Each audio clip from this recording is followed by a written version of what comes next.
Hello, and before you get started on this episode of Zapped to the Past, we would just like to give a massive shout out to the following people: Andy Marsh, Cole Hutchinson, David Hearn, Sven Osa, 2000 DC, Gary Heather, Roger McNally, Lee Dove, Ben Granville, Mark Fletcher, Etienne Vettingfeld, Niall Bullitt, Alexander Gosling, Tim TJ Walker, Phil Sowerby, Joshua K, Dominic Kendrick, Room P, Nick James, Daniel Spreadbury, Peter Price, Richard Davey, Dennis B, ALH2 Retro, Liam Carew, Dylan Darch, Alistair McMillan, Mark Schutz, Dan Wales, Gary Wilson, Oscar Jacobson, Brian Howarth, Clyde Radcliffe, Juan Luis Sanchez, Adam Askew, Leo Staples, Jason Hutchins, David Stringer, Chris Snowden, David Winter, Mike's Vintage Tech, John Ebbs, Jan Halholm, Rootster71 and Pete Muller. These amazing people have backed our Patreon at the C64 tier. For the support they offer, just plain awesome. If you want to join them, get a mention in next month's shout out, access to our Discord server, early access to ad-free episodes, along with any special releases we put out, along with anything else we can think of. Sign up by the 18th of the month at patreon.com/Zap to the Past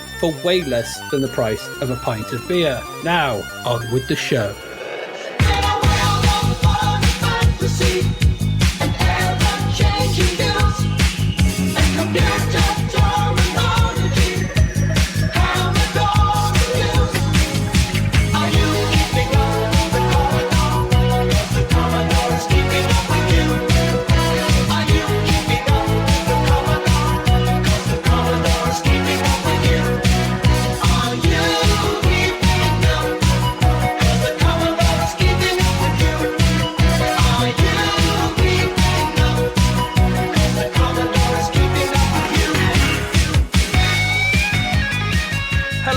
And welcome to episode 199 of Zapped to the Past. I am Adrian Mills. I'm joined as always by Mr. Graham Raddings. If you haven't listened before, this is a podcast where we discuss games that were released for the Commodore 64. We are using the magazine Zap 64 as a monthly guide for the games to focus on. We are in no way affiliated with Zap 64 itself. This week, we start our look at January 1992 and the first batch of games reviewed in issue 80 of Zap 64, along with what was also shown on UK TV that month. Graham, the final year begins. Are we in for a fun 11 months worth of games, or have you already been crying into your milkshake? January 1992, the final year of Zap 64, and in the distance we can almost certainly hear the chiming bells of doom, signalling the beginning of the end of our Commodore 64 gaming odyssey. Yes, classic Doomuary stuff indeed, all that. It's a grim old month, isn't it? And so in a bleak month where even the then US President George H.W. Bush fell ill and vomited on the Japanese Prime Minister's lap during a state occasion, we go double retro as we go back to an old game that was itself going back to an older game. That's right, the fully justified armies of aliens are once again attacking in tight-lined formations, so we arm the cannons and prepare for the 8-bit arcade conversion of Super Space Invaders. And then we head out to Cisco. No, not the networking super tech behemoth that invented DNS and multi-protocol routers, but San Francisco, the place. Only this time, we're attempting to chase crappy criminals on the rough Rastabar Expressway in our 5-frame-per-second crapmobile. It's as much fun as it sounds. In Cisco Heat. I wonder what it was that turned old George Bush into a heaving techno-cat vomitron. I can't be sure, but I suspect the fancy vol-au-vents. Personally, I don't know why anyone would eat a wind-blown pastry filled with prawn gloop. They are nothing but pure evil. Anyway, while we contemplate some kind of pastry exorcism, we close out this large chunk of January fun by first heading back to the arcade conversion belt-scroller fighting levels of yet another rough-looking series of streets, this time looking to scrap our way through to some kind of ancient language translation stone tablet in the punchy but sluggish Double Dragon 3, the Rosetta Stone, before we finally abandon the 1992 arcades for a while and nip home to the board game cupboard for something altogether more thinky with the Napoleonic and probably chess-influenced Stratego. And so 1992 begins with no original ideas, rubbish on TV, and a president throwing up over somebody. Let's be honest, it's not the start we wanted, but it might just be the start we deserve. Well, it started out as it's probably going to mean to go on, isn't it?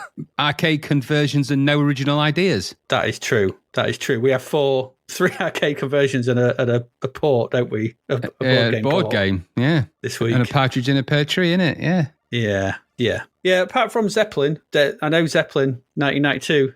home of the Zeppelin. They make loads of odd games. So there will be some original things. Welcome and late to that party, weren't they? It's like people have arrived and gone, hey, everybody, the party's arrived. Oh, and it's just like, there's a few people tied in the corner. Someone's nodded off in the corner chair. Absolutely. Kind of tells you the kind of parties I go to, really. But there you go. They sound ace.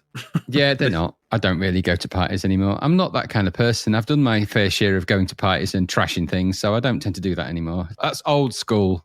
I've seen that trashing. Yes, it's happened. Yes, I did once punch someone's birthday cake and throw some bread buns at a window. We don't know why it happened, but it did. It did. I think it was probably because of the beer, if I'm Something tells me that was related to the thing, I think. Yes, I think it's safe to say. Yeah, I think so as well. So anyway, Graham, here we are. 1992 starts. 11 months of games. It's begun. Yeah, there it is. Finally, the last year. The final year, yeah. It's like, I feel like we're just approaching Mount Doom. I know. Europe wrote a song about it, didn't they? Carry. Not that one. Which is what Sam does to Frodo. You see, it's all linked. The link. It's all linked. It's all inexplicably linked. Yeah, we are in the final year. Feels odd, but it is what it is. We said we'd do it. We are going to do it. Yeah, we did. We're nearly there. 100 odd games out really now, I suppose. Something like that, isn't it? So I don't know. I'm not actually sure. About 100, I think we said there's 100 and something odd games, I think, in 1992. Maybe something like that. Yeah, yeah, not many. Goodness, not many. That's maybe about the same as last year, but maybe a little. It zaps down to being like a pamphlet by the end of this year. It's going to be like 7 pages and a few adverts. It's more like one of those things you pick up at the you get delivered for free through your door. Well, we're going to have to think of something to do for October, because October has 4 games in it. Well, it'll just be the shortest episode we've ever done. Yeah, I'm just thinking we might need some filler. We might need a bit of polyfiller in that one. Don't worry, if we have to cram all of the music and TV and film into one section, that's going to be quite the turnaround for that podcast. It's going to be more like Zapped to the Past TV and film edition with games at the side. Yeah, absolutely. So we need to have a think, but we can only review what's there. Yeah, we can only review what is there. That's the rules, isn't it? It is. We can't make stuff up. No. Right. Okay. So here we are. It is the first podcast of 1992. As you heard in the shout out at the beginning, if you listen to that, we have a Patreon. Join up, sign up. Patreon.com/Zapped to the Past. Help us out for this final year. Be there for the final push. Help us push this boulder up the hill. Exactly. For once, don't follow Humongous's advice. Don't walk away. Don't do what he says. Just sign up. Just sign up for the podcast. I'll leave your gasoline if you sign up for the podcast. You can keep it. I don't need your gasoline. I never needed it anyway. It was just a ruse. What was the ruse for? What would have happened if I'm actually a masked musician and magician. Poor Humongous. His magic act was never going to be that popular, was it? It was never going to be very good. No, he wasn't good. So sign up for that if you want to.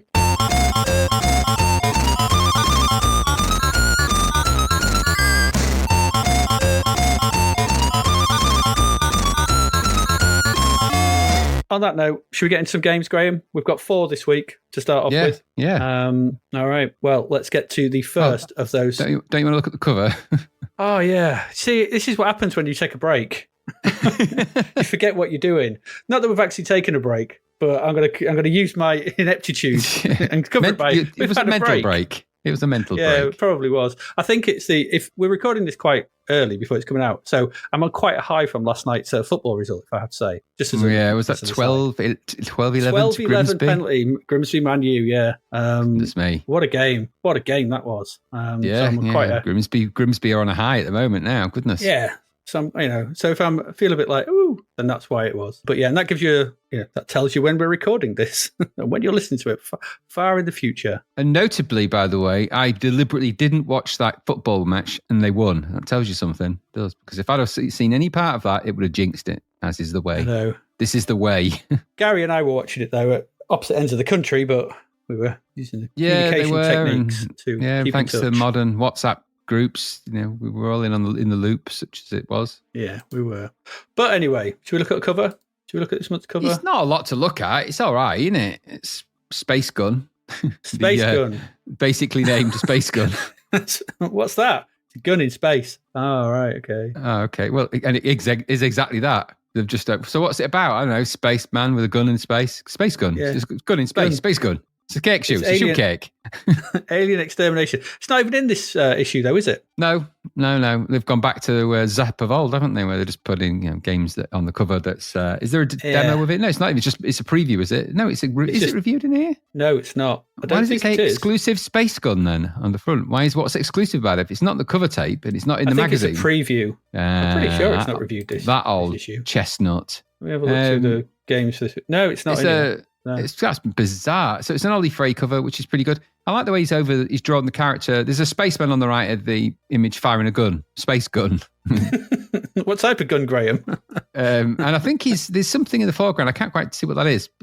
Something's grabbing him by the middle, like a bionic arm, I think. I don't looks know. a bit Is like it the ones that are in. Something? Well, it's like the robot that's in the Incredibles movie, like one of those. By the look of it, like a orb with a big giant arm on it. Yes. But it's quite an action-packed cover. Quite obviously, Ollie Frey realised and he's good at this kind of thing. Really good shading on the leather outfit or his pleather outfit, depending on how much he could afford to spend on that. But it's pretty cool, actually. All red and it's resplendent in blood red. So it's nice laser effect as it comes off the orb at the bottom. Yeah, it's pretty action. Good lighting. Good.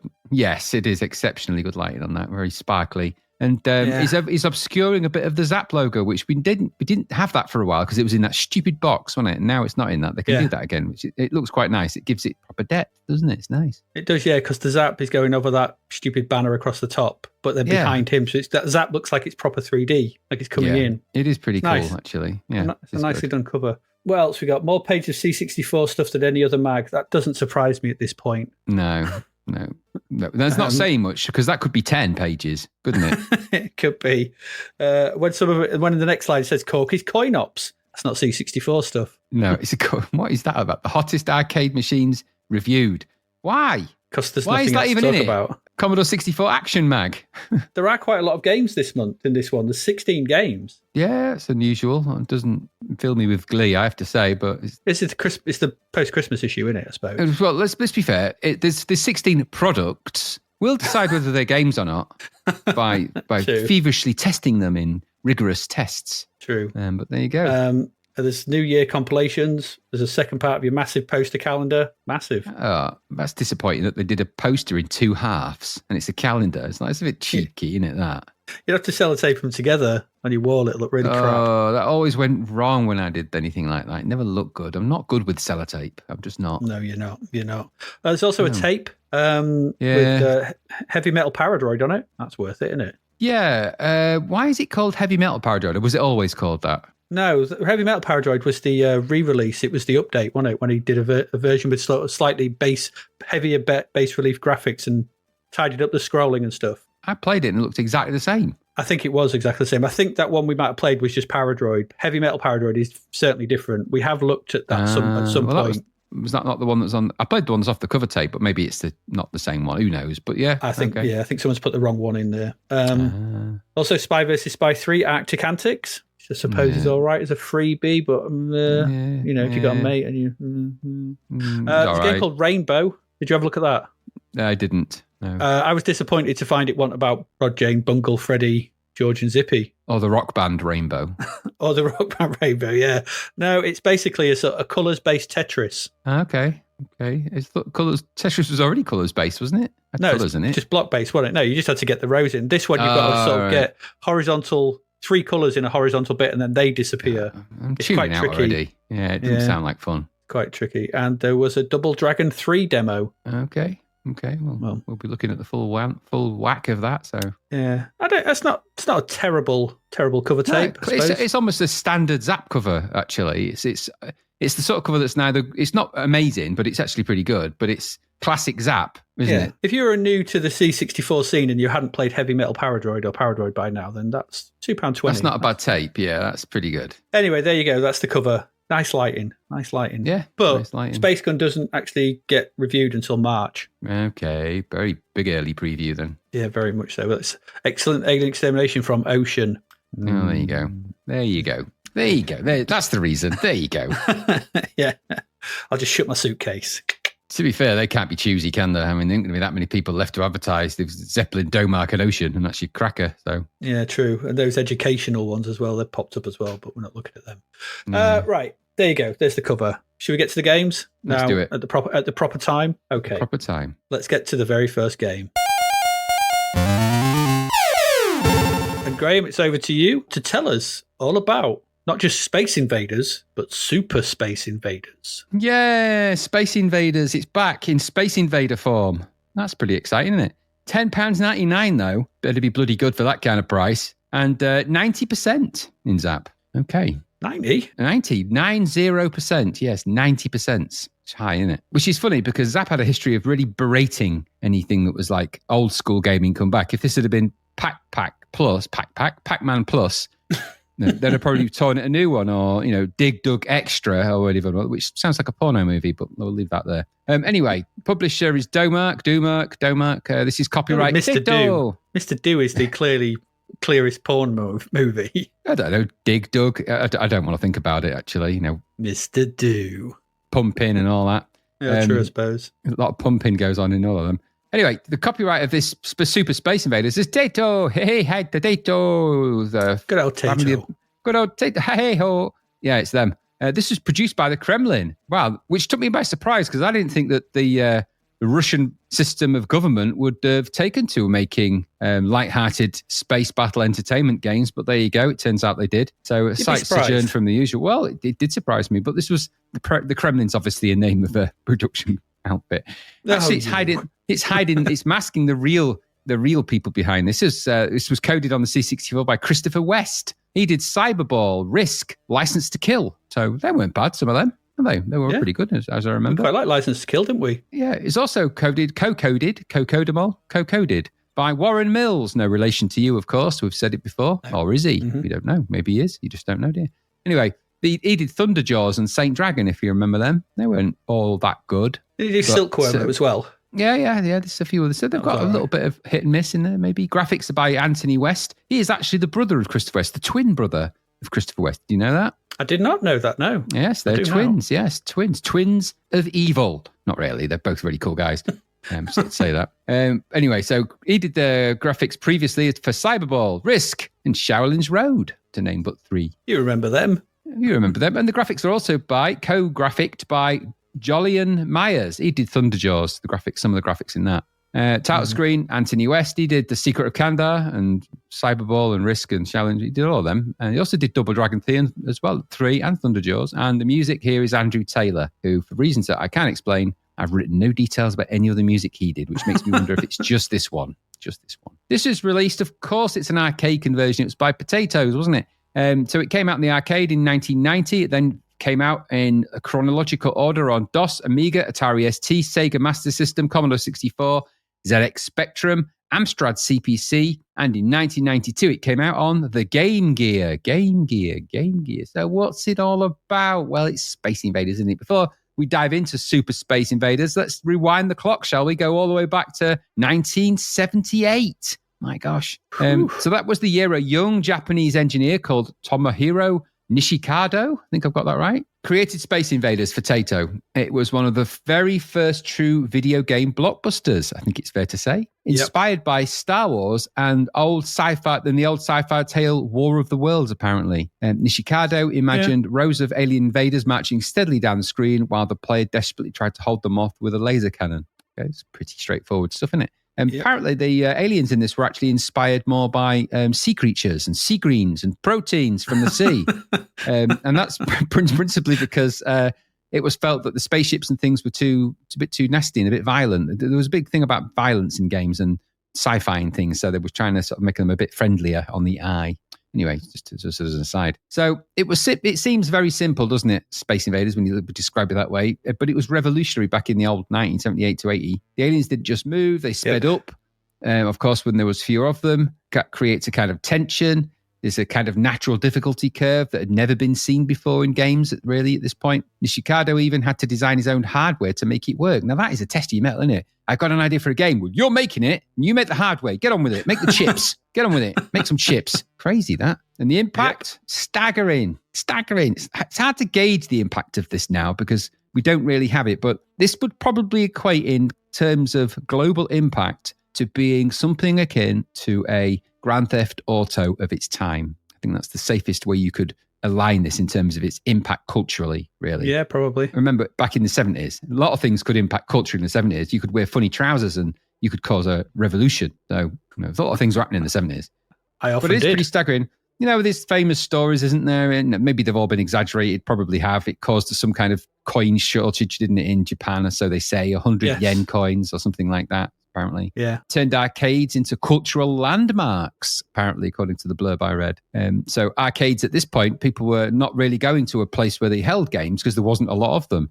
When Space Invaders came along, it gave people a place to go and play Space Invaders, which is pretty important. They didn't have that. Arcades didn't exist at this point. So you'd find these in sort of corners of bars and things like that. This changed the landscape. Space Invaders gave us the idea of the high score. There was no such thing as game high scores prior to that. Seems mad when you think about it. That is weird. Yeah, that is crazy. And it also gave us the addictive just one more go feeling because no games had done that before. You know, nobody really, I mean, people played Pong, obviously, which is around this time as well. But that idea of just, you know, I want to get further, I want to do a better score that goes in hand with a high score. Remember, Pong didn't have that. That's pretty crazy, isn't it? So all of those are the pioneering ideas. And if that wasn't enough, it's a shoot 'em up. When shoot 'em ups didn't exist, the guy invented a genre of something that exists to this day. And look at all the variations and amazing things. It's incredible. It paved the way, if you think about it, for every kind of shooting and action game that will ever be. It paved the way. It's the tip of the spear, the pioneer. It's the thing at the front. It's the guy at the boss man. It's the big man.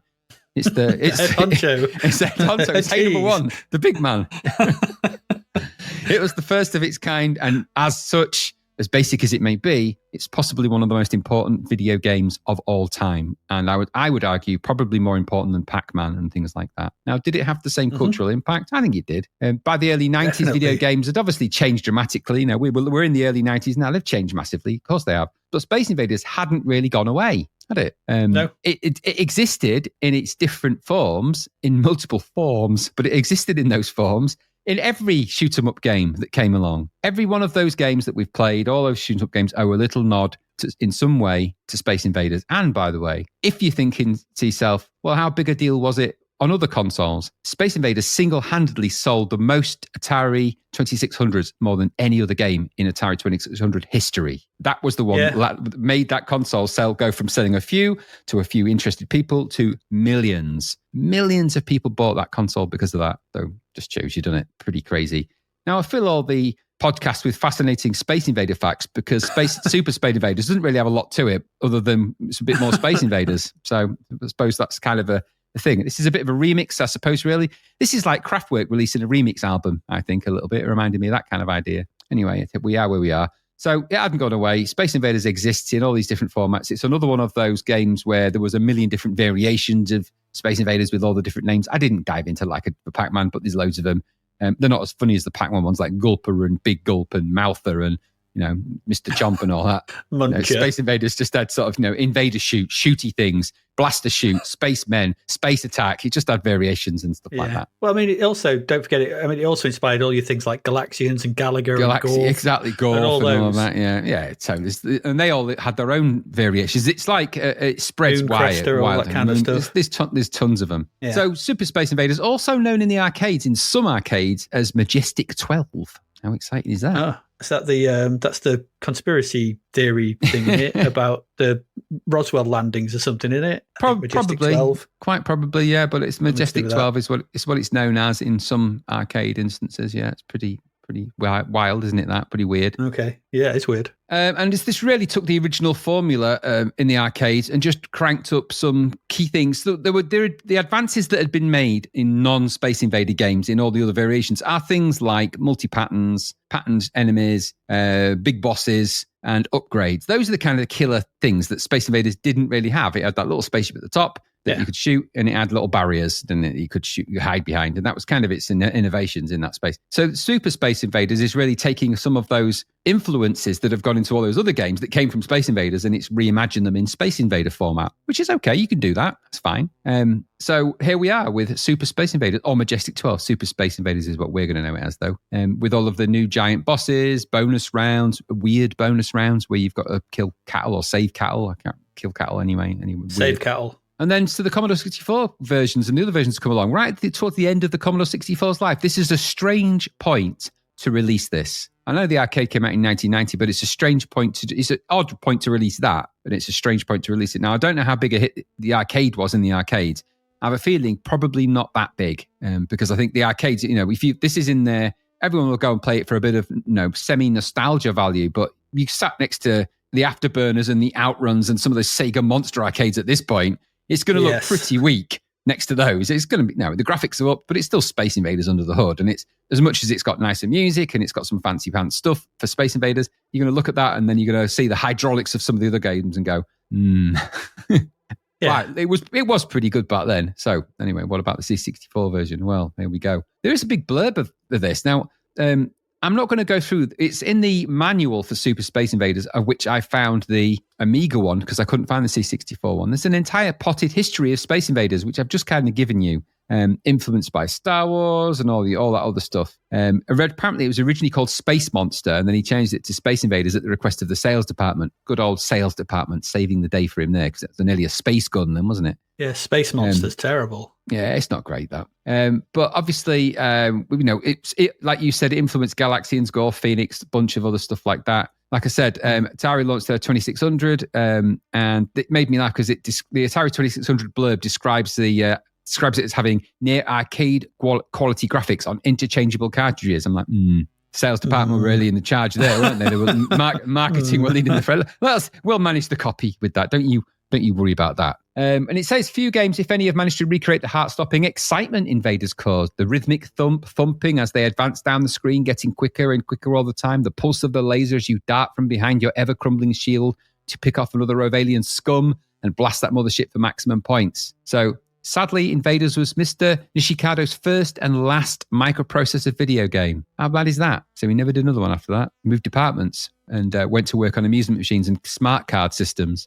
Crazy. Weird. Crazy, isn't That's it? crazy. Yeah, The person who invented all that, you've done your stuff. Off you go. So now I don't know if the Amiga one, the C64 one is the same. The Amiga one is described as two players simultaneous shooting with a host of new features. Now, I didn't try the simultaneous mode on the C64, so I don't know if it exists. I'm assuming that it does. It does. I tried it. It's there. Yeah. Yes. Yeah, so that's good. Then it says that for those who are unfamiliar with Invaders, where have you been? The object is to prevent the invaders from landing at the bottom of the screen. They advance one row each time. They reach the edge of the screen. You can only have one shot on the screen at a time unless you have a power-up, so be accurate with your firing. Once you have cleared the screen, the attack wave, the invaders regroup and will try a new tactic. There are literally dozens of these, so take time to learn them all. The secret to success is the extra weapons. These are collected by shooting the saucer that traverses the top of the screen. All classic stuff. After each three waves, you will encounter either the cattle mutilation bonus screen or the end of level guardian. The cattle mutilation is zany fun as you attempt to prevent your cows being kidnapped or cow-napped by those pesky aliens. As this is a bonus level, you cannot be killed, but you can earn extra points by destroying all alien sources and saving all the cows. The Guardians are very tough customers indeed. Try and get some extra firepower before entering this level, or you'll most certainly be destroyed. Definitely you will be. Just saying, okay? Each Guardian has a soft spot where it can be damaged by a direct hit, but it's up to you to discover where this is. Right in the center spot, right in the old beam. Pow! Right in the old, in the ghoulies. Shoot him in the ghoulies. Best way. Does it glow? Is it glowing? It's going to glow and flash. It's going to get red hot like a hot tip. And there's some hints and tips. I'll not go through those, but player 1, player 2, you can do it keyboard or joystick, classic joystick and shoot. It's not really going to take much description there. Okay, so how does it play? What does it look like? So I thought this had quite a nice intro. Well, there's a nice-ish intro sequence. It's a bit strange, but there's an intro sequence to it. I played like a cartridge version, although I imagine this is a disc or tape. I don't know what it was, but I played like a cartridge version that someone's made. You get quite a nice intro, and then you get this sort of title screen. The first thing you'll notice is the actual game is shifted over to the left to give it that proper arcade ratio, which is a good idea to do that, I think.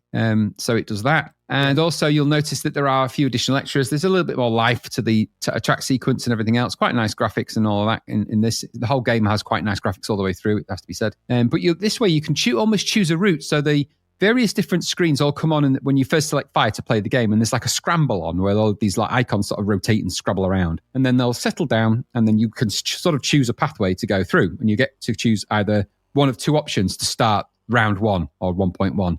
Now, depending on the outcome of that, you'll then work your way through the different variations until you get to the ultimate boss and the various different screens. It's going to take you some time to get to that because these levels are really tough. In fact, chances are you're never going to get there probably without a cheat, but you can at least select your route. So it gives it a little bit more dynamism than the original Space Invaders, which was just wasn't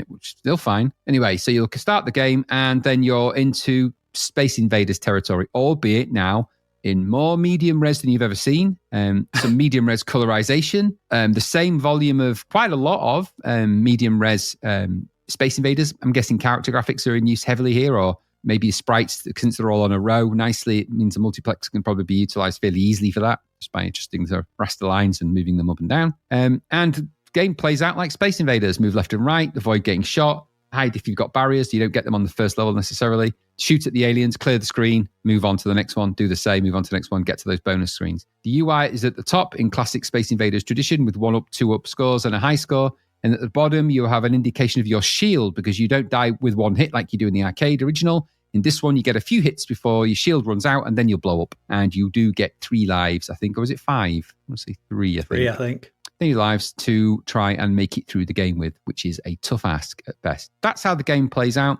All the backgrounds in the different levels are different. And there's a character that goes across the top. It used to be the little UFO ship, didn't it? But now it's like a pyramid, a rotating pyramid thing. Yeah. And if you shoot that, it drops the power-ups, which you're going to need. Now, the power-ups vary from giving you extra weapons and things like that to freezing all the aliens in place so you can pick them off easier. But I can tell you, these aliens start to move pretty fast. So as you start to shoot them up and kill them, they start to go turbo and across the screen. And of course, in classic Space Invaders tradition, by the time you get to the last 1 or 2, they're moving like they've just snorted a massive dose of amphetamine in a nightclub.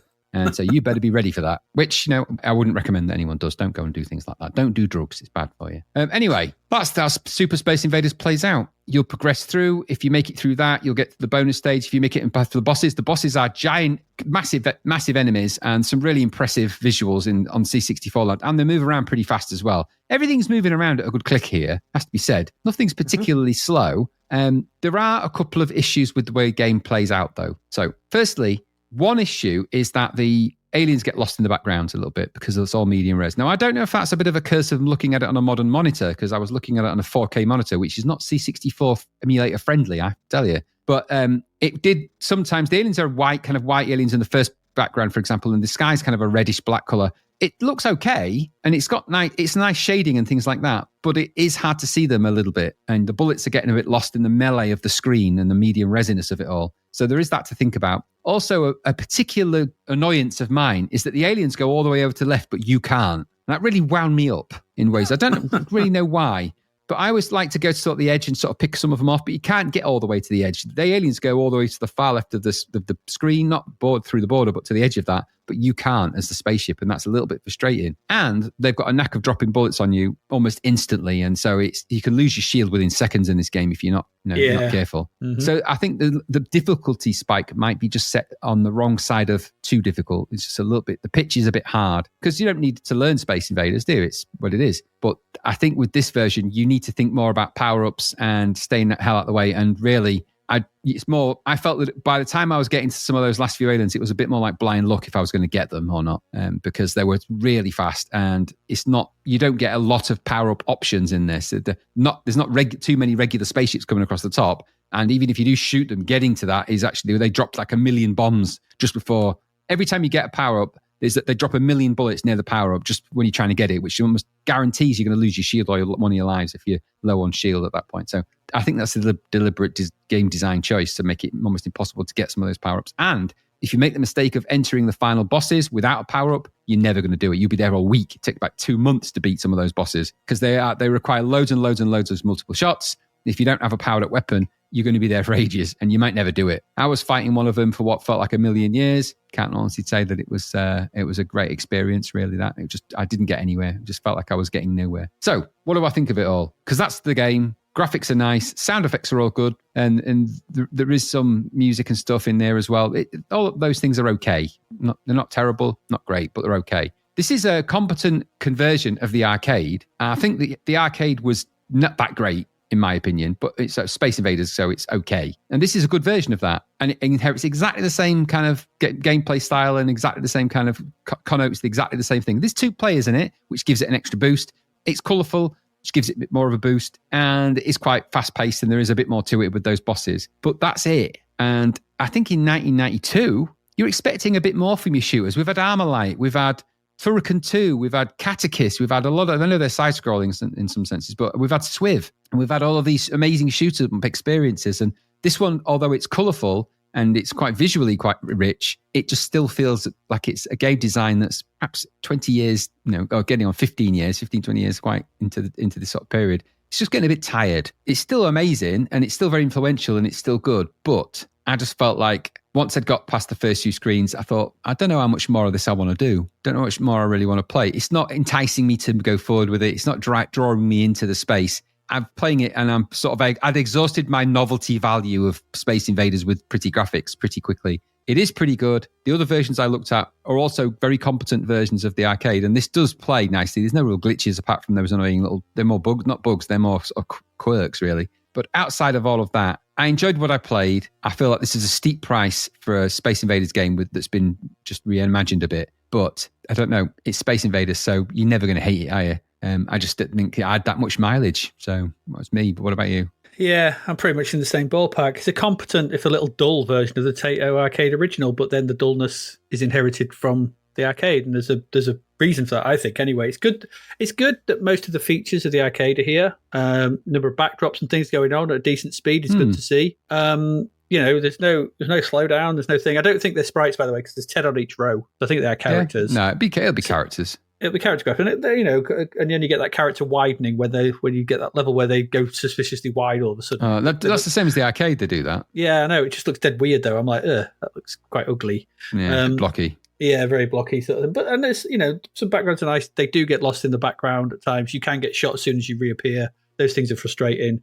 For me, though, it felt a little flat. And I went back to the arcade and had a look at that. And that felt flat too. And I think why? Is it because it lacks the oppressive atmosphere of the original. And that goes back to that original arcade version. It's lost the iconic sound. I mean, you lose... the march. That Space Invaders. As that noise speeds up, it's what induces the panic. Not the things moving, it's that noise. And it really hurts this. And I had a look at the arcade version as well, and it's not in there either. It's weird decision. The sound effects for sort of shooting and the pew, that kind of sound effect was the same, but they'd lost that march, as you said, the 4-tone beat as the aliens move. It's a great touch. One of the best touches in early games. It's got a really kind of in your heart. You feel it in your heart. You feel it in adrenaline. And to remove it, it just seems unthinkable to me. If I was remaking Space Invaders, right, we need that noise. Yeah, that noise has to be in. No one likes it. It's what makes the game. So shut up. It makes the levels feel really empty, just with pew. There's no sound effect. Yeah. Maybe some music could have been added because there's no music in these levels. There's none in the arcade version either.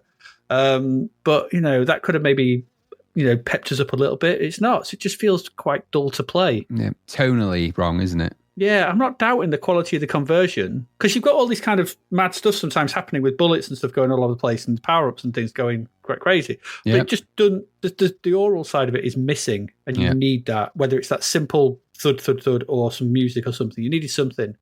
The quality of the conversion, though, no doubt, it's good, technically excellent. The guys know how to program it, and they've done a very good version of the original. The problem is the original. I think you rightly said in the arcade, this is a 10p and done. Like, Space Invaders. Oh yeah, I remember this. Oh, it's got some different. I'm off. I'm off to play something else. It made me appreciate the dark tone of the original even more, which is I've always liked. That's what I've always liked about the original. Whether the apocryphal story or the fact that the reason that they speed up is because there's less moving on screen, so the hardware could move more stuff.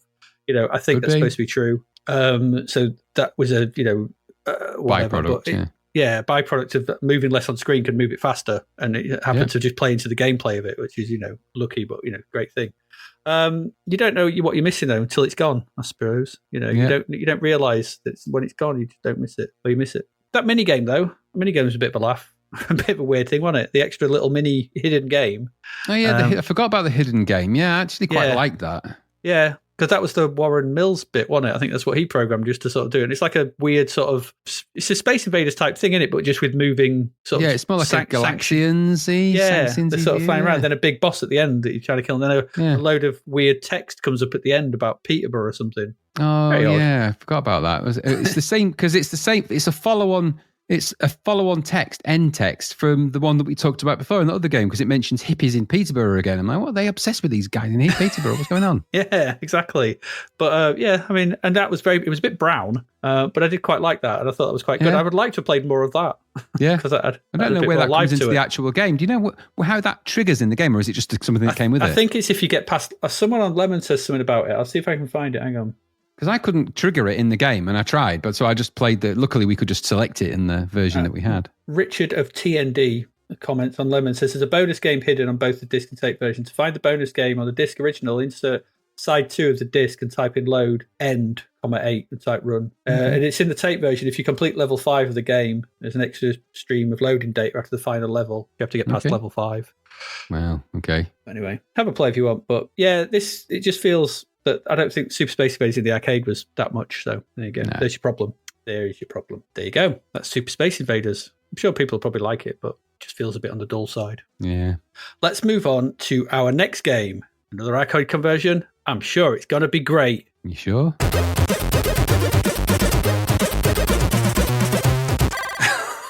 No, well, this one. This is Cisco Heat. Oh dear me. The second arcade conversion of the year greets us in the form of Cisco Heat, or to give it its full name, Cisco Heat, All-American Police Car Race, full name. Okay. This gained a whopping 30% and cost a whopping $10.99. Super Space Invaders, I know. So, the original of this comes from the arcade. Obviously, it's an arcade conversion. It's published by Jaleco in 1990. According to the wiki, Cisco Heat was designed by many former employees of Sega who had left the company to form a company called Bitbox, which developed Jaleco Rally, Big Run. After Jaleco absorbed the company, the team began work on a spiritual successor to Big Run, which became Cisco Heat. The arcade version of Cisco Heat was praised for its gameplay, presentation, and controls, with one reviewer finding it to be a drastic improvement over Jaleco's previous arcade games. However, home computer ports were met with a more negative reception for their poor quality. Wonder why? Oh dear. The arcade version, the only thing I could find about what it ran on 3 Motorola 68,000 processors. 3 times the fun. And had a unique sprite scaling technology for 3D-like graphics. If you do look at the arcade version, it's pretty impressive. And you start it, and the massive Golden Gate Bridge sort of sprite scales away, and you're like, looks pretty cool. That is really good. I'm sure it's going to port well to an 8-bit machine. Yeah. Yeah. In Japan, Cisco Heat was the 10th highest grossing dedicated arcade game of 1991. Pretty good going. In North America, it was the top grossing new video game on the Replay arcade charts in January 1991. It's not saying much. Well, it was top grossing for a month. It's all right. It was ported to everything you'd expect at the time. So the Amiga got a version, ST, Spectrum, Amstrad, and DOS. But here, of course, we're looking at the C64 version. The publisher of all the ports was ImageWorks. Copyright here is Jaleco and Mirrorsoft. The developer is Ice to See You Software, and the producer is Ian Morrison. Code is by James McDonald. We previously saw him with that weird Star Ray, overly detailed Defender knockoff back in 1988. Yeah. And the graphics and title screen are by Alan Greer. There's no music credit, which might make you think there is no music, but you'd be wrong. Very, very wrong. Dead wrong. The instructions for this have some guff about what's going on here, stating, take the wheel of a high-powered police car in this race around famous areas of San Francisco, the Golden Gate Bridge, Fisherman's Wharf, Chinatown, Twin Peaks all flash by with exciting realism. Blast the horn to shift other cars out of the way as you tackle 5 levels of non-stop action, but only the best can make it. So hit the gas pedal and race for glory. It's that time of year again. The center of San Francisco has been cordoned off in preparation for the annual policeman's race through the streets of San Francisco. The San Francisco PD are the meanest drivers around, as police chases through the city are a daily occurrence. Now they're going to race each other, and every competitor's professional pride is at stake. Now they're at the starting line waiting for the signal, and they're off. You've got off to a good start, but can you hold the lead? Only the best police drivers get to qualify for this race. Can you beat San Francisco's finest? Can you? Will you want to? Probably not. Okay. No. We get a good loading screen. I'll give it that for this, showing you a red police car racing through the streets against all the blue cars of San Francisco and that's quite nice. It's quite good. But then the title screen appears. It's got the UI at the top, and there's just a load of text underneath it. Name of the game, credits, and a piece of music playing. The piece of music is like someone threw the SID chip down a well and it just emitted a series of random sounds, which was then formed into something called a tune. Drums are constant, and melody tries to play. It's all noise. No tune. It's pain to the ears. It is. There's a thing about drums. They're supposed to be in a rhythm, not just all the time. That's it. That's what they're meant for, really. Yeah. Oh. The title screen quickly switches, though, without you doing anything, to the game itself, inviting you to any key to start. It just says, okay. You press any key, but no, just any. At this point, okay, because it's all still, the visuals for the game have come up. You think, this might be passable. It's probably not going to be top tier, but it might be passable. Your red car sits in the middle of a pack of blue cars, and there's a character graphic skyline of the city in the background. It sits to stop another Rastabar highway that we've travelled down many a time. And at this point, I've seen worse. Okay, from opening things, I have seen worse. So you press fire to start, and the starting lights in the centre of the screen come alive, turning from red to pink to a yellowy brown, and then finally green, and we're off. So the UI at the top takes up about a fifth of the screen. It shows a silhouette of the Golden Gate Bridge. There's your timer on the left, your gear, so you're either in low or high next to this, your current position in the race, and then your speed in kilometres per hour. The game takes place in a window. It's not the full width of the screen, sort of underneath it. It's not the full width. It's typical 3D racing game fashion. That's what this looks like. Controls are simple enough. Up for speed up, down for brake, left and right for turn, fire to change gear. Okay. The object of the game is to get to the next checkpoint, which is somewhere up ahead before the timer counts down, then to get to the goal, where you may receive a points bonus for your position before moving on to the next stage, which looks eerily familiar to this one. At certain points, you'll see a stop sign. You have to turn left or right, supposedly, depending on an arrow you probably missed just before it. Should you not turn, or you hit a truck or some other debris on the track, your car will do a sideways roll before you can carry on, costing you precious time. Precious time.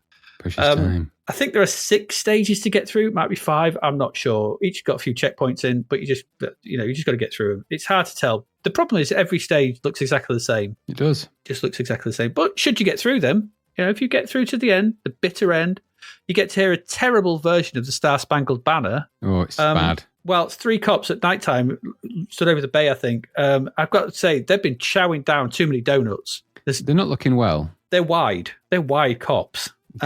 With small heads, and I can't tell. I don't know what they are, but they're just in cop uniforms. I don't even think they're human. I'm not sure. They're just looking at you. It says "Well done" something, and get going again. It all starts again, so the horror gets going again. So that's the game. All right, typical arcade fare. Get to checkpoints, get to the end, race.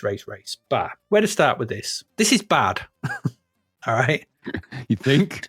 This is bad on every single level. And every level that you can measure this by, this is bad. It is. Sometimes atrocious, but it's bad. Let's start with the frame rate, or lack of. I think I counted it at 5. Yeah. But I think that might be too high. I'm not sure. I was trying to count. I was like, 1, 2, 3. It's a second go by. 1, 2, 3, 4. I should be able to count the frames. No. In a racing game, no. In real time. I should not be able to count the frames, but I can. So bad. I can with this. Whatever it is, it's low. And it makes playing this a pain from the outset, because it's like, 5 frames a second is no way to go through life for a game. It's not right. No, it's not. So it kind of uses the usual techniques we've seen in these games. Supposed character scaling on everything. But the low frame rate means that everything moves in the most jerky manner possible. It's just okay. Horrible. Then we've got the visuals themselves. The opposing cars are all drawn in characters. They're not sprites. And part of them, they have the road drawn around them as part of the character base for the car, which means when they go over the green landscape on the right and left, the road is now over the green landscape because it's part of the car thing. That's dreadful. The road itself is a twitchy, jerky, jumpy mess of a thing. There are hills and dips. They jerk their way towards you. Corners appear out of nowhere because the frame rate everything is just because of this frame rate. It's just so low. This is a jerky mess of a thing. It is. But it doesn't matter about the corners, because once you get past the first couple of corners out the blocks, you never need to steer again. No, it just doesn't matter. It comes like Buggy Boy, except there are corners, but you just don't need them. We'll come to the controls though in a bit. The trucks that sort of float towards you on the track are lumpy blue boxes. The street side furniture seems to consist of a tree, a building, and a lamppost. None of which are well drawn as they jerk and fidget past you. They also don't scale in size. No, they don't. Which negates the idea of this being 3D. They just appear and then just sort of go down the screen and then off. Yeah, you're like, they do. That's not how 3D sprite scaling or character scaling is supposed to work. Go look at frigging Power Drift or Turbocharge or Turbo Outrun and stuff. Anything. The horizon visuals don't move. They're just locked there. As you turn a corner, just sit there like a lumpen display of Duplo. And just below them is a raster glitch that flickers like your eyes will start to. The music that plays is a version of the arcade, but it's simply a 5-second loop. Drive you mad. Oh, it's so annoying. It's just so annoying. It'll have you reaching for the M key to switch to sound effects, but sometimes the M key doesn't work because obviously it's running on the frame rate, so it just won't register that you pressed it. No. So you'll get this, and then, but when if you do manage to get the sound off, you enter a nearly soundless realm. The odd shh as you pass another car. No engine noises as the cars just glide along somehow. It's just this silent shh.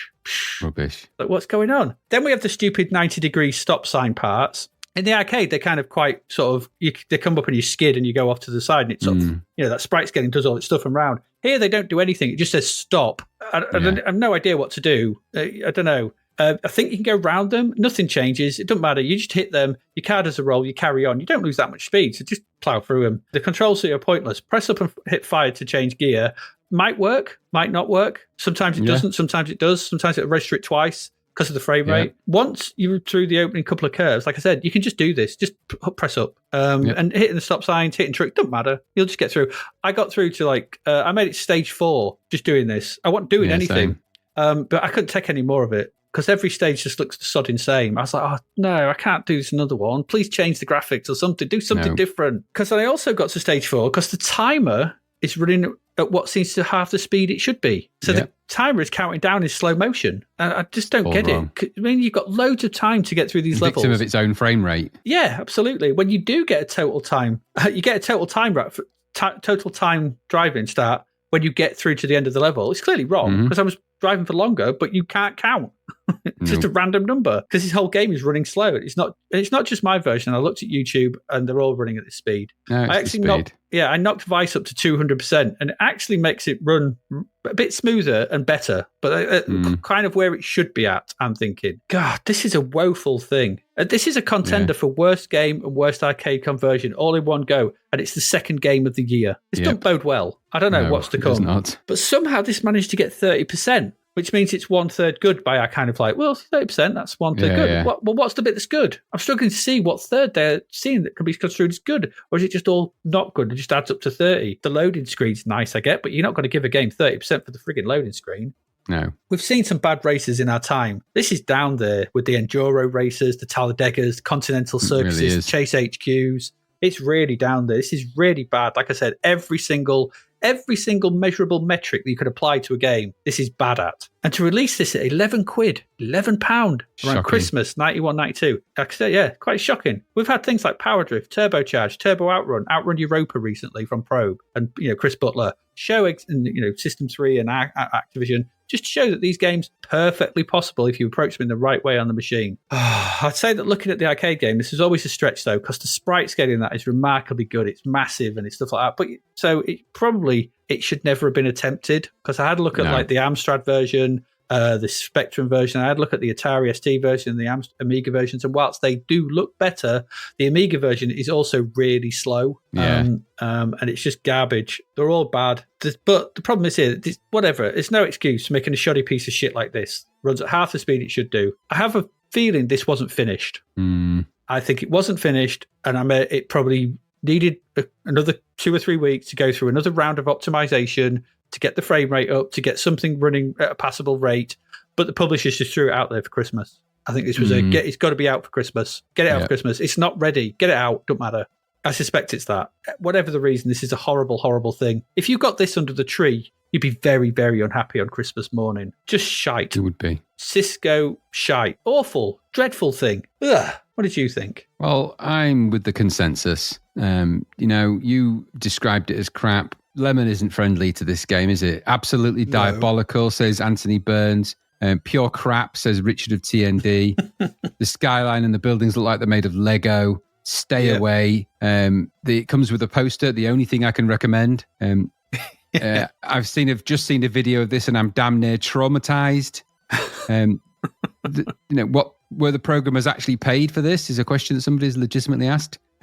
This is legendarily bad on the C64, and you can see it. I mean, what on earth were they thinking of with this? I mean, so the games have moved on since this jerky kind of stupid frame rate fiasco, and I thought we'd come. I'd expect this in 1987. I'd have expected this years ago. This kind of grey and two-tone grey raster bar highway with badly conceived blocky character things flapping about. The road jerky effect actually angered me. I'm like, God, it's so horrible to my brain and eyes. I can't cope with it. And then just to make sure you have extra traumatized, it throws this 5-second loop of music that's so fucking annoying. You want to smash your eyeballs and ears out of this. Yep. It's awful. The buildings, the jerky. I mean, there's no scaling. And to call it sprite scaling is an insult to sprites and scaling. Yep. That is just fidgety rubbish. So is there a lot of cars on there? No, there isn't a lot of cars. They fidget and flutter about. There's no enjoyment to be had. You can't control any of this. It's not a game. This is not even a working tech demonstration. We've seen so much better than this. I mean, goodness me, even Days of Thunder was better than this in terms of its track. And that's saying something, right? Yeah, at least it had an interesting effect. Can't control any of this because it's uncontrollable. Everything in it was horrible, right down to the stupid colour scheme of those buildings. Nobody has pink buildings in the skyline. Nobody. Nope. No. This is utterly, utterly terrible. A rip-off. And as you rightly point out, I don't doubt that somebody was panic-stricken and went, we've got to get this game out. It's an arcade license. We've been paid to do this. So here it is. Get all the different versions out. This one looks like it had about 2 minutes given over to it. They threw it together and got something kind of functional, but not really, and put it out. And there's suckers out there that might have paid for that. I don't think it will have done very well.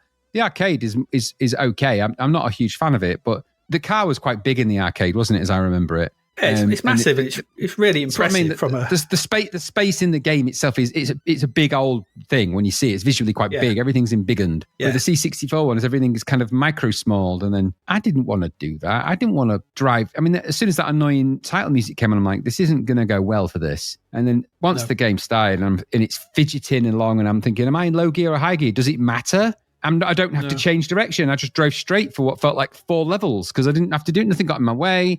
Nothing really happened. A giant stop sign menaced me for a couple of seconds, but I was soon back on my way. When the car skidded into its sideways version, it went back 3 foot longer than it looked like it was. And it was all dimensionally inaccurate. So no, I didn't enjoy Cisco Heat at all. I thought it was utterly rubbish. How it achieved 30% is some kind of miracle. This game should have been lower than 10%. There's a title screen that's okay. So give it what it deserves for that, which is probably about, well, what does that constitute of 100%? The title screen's maybe 2% of the game, isn't it? The loading screen, 2%. So it should have got 2% for the loading screen, or maybe, all right, give it 5 for the loading screen. But everything else, 1% for every frame rate you've hit. Well done, you hit 5, probably less. What a jerky, fidgety piece of shit that is. I hated it, and don't play it. For God's sake, don't play it, anybody. Just take our word for it. Cisco Heat, that isn't the kind of thing you want. That's going to be the anger and feeling you're going to get when you're playing it. You're just going to get full-on Cisco Heat rage. You're going to be road rage from that game, and not in a good way. Avoid. Yeah. Avoid every version of it as well. They're all rubbish. All the home conversions. Avoid it. Just go play the arcade on MAME or something if you really feel desperate. Yeah, absolutely. There you go. Cisco Heat. You wouldn't, you wouldn't. It sounds like also Cisco Heat sounds like a sort of a muscle rub. Yeah, and if they're insinuating San Francisco, which I'm assuming they are, San Francisco isn't particularly hot. When I went there, it was quite chilly actually. I wouldn't say it was super heated there. And when I went to see the Golden Gate Bridge, it like photoshopped, but someone had applied some kind of filtering to it. It just disappeared amongst the fog, so we couldn't actually see it. I drove across it and still couldn't see it, and I was on it because it was completely fogged out. I mean, it was quite, there is a lot of fog in San Francisco. It's a very foggy place. Not in this version though. Not in this one. No. There we go. Cisco Heat, a contender for worst game of the year already. Yep. Yeah, it's certainly going to be in there. Yeah, I think it might. Oh, there you go. There's our first 2 arcade conversions of the year. We're going to go away, take a quick break, try and erase Cisco Heat from our brains, come back and see what was going on TV for January 1992. So please do stick with us.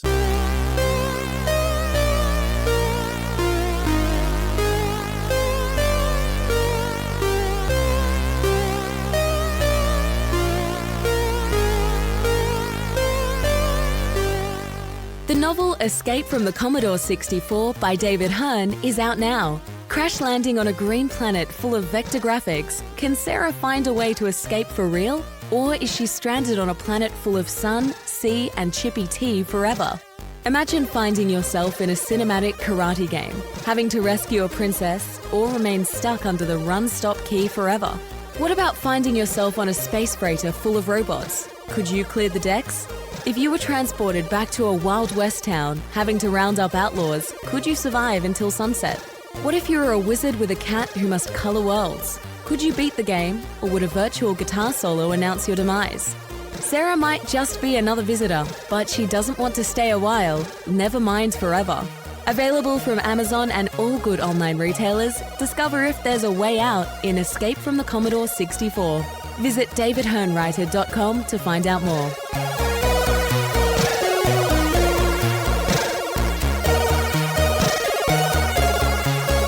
And we're back. Normally, obviously, first of the week of the month, we'd normally be looking at singles, but we've had to rejig things a little bit around this month because next month is episode 200, and we've probably got a special guest on, and we're doing the singles then. So we've moved them. So we did go to look at the albums, but unfortunately, there were only 5 albums released in the entirety of the month. Yeah. So we had to. What we've done is we've actually put them into the final episode of January. We've done January, February albums together. It'll all make sense in the watch because February's got 3 episodes as well. So yeah, it all makes sense. So we put the albums for these 2 months together. But so we brought the TV forward. So we're looking at the TV for January 1992. That's why that's here. Right. Okay. 1st of January, Graham, which is New Year's Day. New Year's Day highlights on BBC One, including the network television premiere of Michael Jackson's 1988 film Moonwalker. I can see it being a New Year film, that actually. I don't like it, but I can see it being a New Year film that some people would have got into at the time. Maybe. I don't think I was watching it. No, well, I wasn't massively into Michael Jackson really at any point. Not by this point. No. And certainly not by this point. So, it was I don't know. I'd heard it had amazing special effects. I'd never even entertained it at the time, really, that much. So no, neither did I. New Year's Day highlights on BBC Two, though, include the network television premieres of Radio Days and Australia. Okay. So that's the Radio Days, the Woody Allen film. Nostalgia fest about good days of listening to radio. Yeah, the old days of listening to the radio. I never really liked a lot of Woody Allen movies post Bananas and stuff like that, and Take the Money and Run and stuff like that. So I kind of tuned out of these versions of Woody Allen films like Radio Days. I was not really in the zone with them. No. Australia was a 1989 film about Edward Pearson, a Belgian-born wool dealer who emigrated to Australia after World War II. This movie is set in Belgium as he returns to his homeland to assist his family with their wool business. Okay. Starred Jeremy Adams? No, don't think that's right. But it also stars Fanny Ardant. Okay, good name. That's a good name. Yeah, not something I'd ever seen or probably never will. No. I don't think it's Jeremy. Why have I written Jeremy Adams? I don't know why. It's Jeremy. Maybe that's his name. I don't think it is. Maybe Jeremy Irons. Jeremy Irons, yeah. I don't know why I've written Adams. Jeremy Irons. I suppose it matters. No. 2nd of January, the network television premiere of The Accused on BBC One, a graphic and disturbing film starring Jodie Foster, loosely based on the 1983 Cheryl Araujo case. Yeah. Welcome the new year in with a film about a violent sexual assault. Chirpy. Yeah. Chirpy stuff. Yeah, sets the tone.